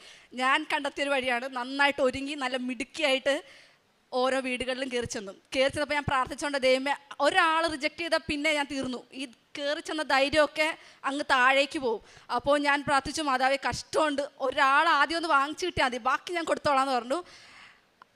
മാതാവിൻ്റെ വലിയൊരു അനുഗ്രഹം എന്ന് പറയട്ടെ, ഞാൻ കയറി ചെന്നെന്ന് പറയുന്ന ഒരു അപ്പൂപ്പനും അമ്മൂമ്മയും ഇരിക്കുന്നൊരു വീടായിരുന്നു. ആ വീട്ടിൽ ഞാൻ ചെന്നപ്പോൾ കാണുന്നത് രണ്ടുപേരും ബൈബിൾ വായിച്ചുകൊണ്ടിരിക്കുന്നു. അപ്പം എനിക്ക് മനസ്സിലായി ഇതെന്തായാലും കീറിക്കളയത്തില്ല, അല്ലെങ്കിൽ വേണ്ടെന്ന് പറയത്തില്ല, വാങ്ങും. ഞാൻ ചെന്നിട്ട് പറഞ്ഞു ഇത് വാങ്ങുമോ, എനിക്ക് കൊടുക്കാനായിട്ട് ഭയങ്കര മടിയാണ്. അവർ പറഞ്ഞു കൃപാസനത്തിലെ പത്രം കൊടുക്കാൻ മടിയോ, ഞങ്ങൾ അവിടുത്തെ പഴയ പ്രേക്ഷിതരാണ്, നിന്നെയും കൊണ്ട് ഞങ്ങൾ പോവാന്ന് പറഞ്ഞിട്ട് ആ അപ്പൂപ്പനും അമ്മൂമ്മയും അവരുടെ മക്കളുടെ വീടുകളെല്ലാം എൻ്റെ കൂടെ വന്ന് ആ പത്രം കൊടുപ്പിച്ചു. അങ്ങനെ ആ കൊടുക്കാനുള്ളൊരു ധൈര്യം എനിക്ക് യേശു തന്നു, സാന്നിധ്യത്തിൽ എനിക്ക് തന്നു. അങ്ങനെ ഞാൻ 3 പത്രങ്ങളും ബീച്ചിലും ഹോസ്പിറ്റലിലും റെയിൽവേ സ്റ്റേഷനും അങ്ങനെ എല്ലാ സ്ഥലങ്ങളിലും കൊണ്ട് ആ പത്രം കൊടുത്തു. കാരണം ഞാൻ ബ്ലെസ്സിങ് വാങ്ങാൻ അപ്പോൾ അവർ പറയുന്നുണ്ട് NR ഉടമ്പടി എടുത്ത് അന്ന് തന്നെ നമുക്ക് ബ്ലെസ്സിങ് വാങ്ങാമെന്ന് പറഞ്ഞു. അപ്പോൾ ഞാൻ പറഞ്ഞു ഇല്ല, ഞാൻ വാങ്ങില്ല, അത് ഭയങ്കര ഈസി ആയി പോകും, പിന്നെ പത്രം കൊടുക്കാൻ എനിക്ക് മടിയാവും. സോ ബ്ലെസ്സിങ് വാങ്ങണമെന്നുള്ളത് എൻ്റെ ഒരു ആഗ്രഹമാണ്. അതിനു മുന്നേ ഞാൻ ഈ 3 കെട്ട് പത്രവും കൊടുത്ത് കഴിഞ്ഞിട്ടേ വരുമെന്നുള്ളത് ഞാൻ ഉറച്ച് തീരുമാനിച്ചിരുന്നു. എൻ്റെ 3 കെട്ട് പത്രങ്ങൾ എനിക്ക് വായിക്കാനുള്ള ഒരു പത്രം അല്ലാണ്ട് ബാക്കിയെല്ലാം ഞാൻ കൊടുത്തു കഴിഞ്ഞു. അത് കഴിഞ്ഞിട്ട് ഞാൻ ഇന്ന് വന്നിട്ടാണ് ഇവിടെ ബ്ലെസ്സിങ് വാങ്ങിച്ചതും സാക്ഷ്യം പറഞ്ഞതും. മാതാവിന് ഈശോയ്ക്ക് 1000 നന്ദി പറയുന്നു. കാരുണ്യപ്രവർത്തികളെല്ലാം ചെയ്യുന്നതും ഒരുപാട് നമ്മുടെ ഇവിടുത്തെ പൂങ്ക പാതിരപ്പള്ളി തന്നെ വൃദ്ധസനമുണ്ട്, അവിടത്തേക്ക് ഞാൻ ജോലി കിട്ടിക്കഴിയുമ്പോൾ തൊട്ടുള്ള എല്ലാ മാസവും പൈസ അയച്ചു കൊടുക്കുന്നുണ്ടായിരുന്നു. അതുപോലെ തന്നെ വന്നു കഴിഞ്ഞിട്ട് രോഗിയായിട്ടുള്ള ആൾക്കാരുടെ വീട്ടിൽ പോയിട്ട് അവരെ കാണുകയും അവർക്ക് വേണ്ട ആവശ്യമുള്ള കാര്യങ്ങളൊക്കെ ചെയ്തു കൊടുക്കുകയും ചെയ്യുന്നുണ്ടായിരുന്നു. ഇത്രയധികം ഇനിയും ഒരുപാട് കാര്യങ്ങൾ ഞാൻ മാധവനോട് പറഞ്ഞിട്ടുണ്ട്. എങ്കിലും അതൊക്കെ സാധിക്കാതിരിക്കോ എല്ലാം വിട്ടുകൊടുത്തിരിക്കുകയാണ്.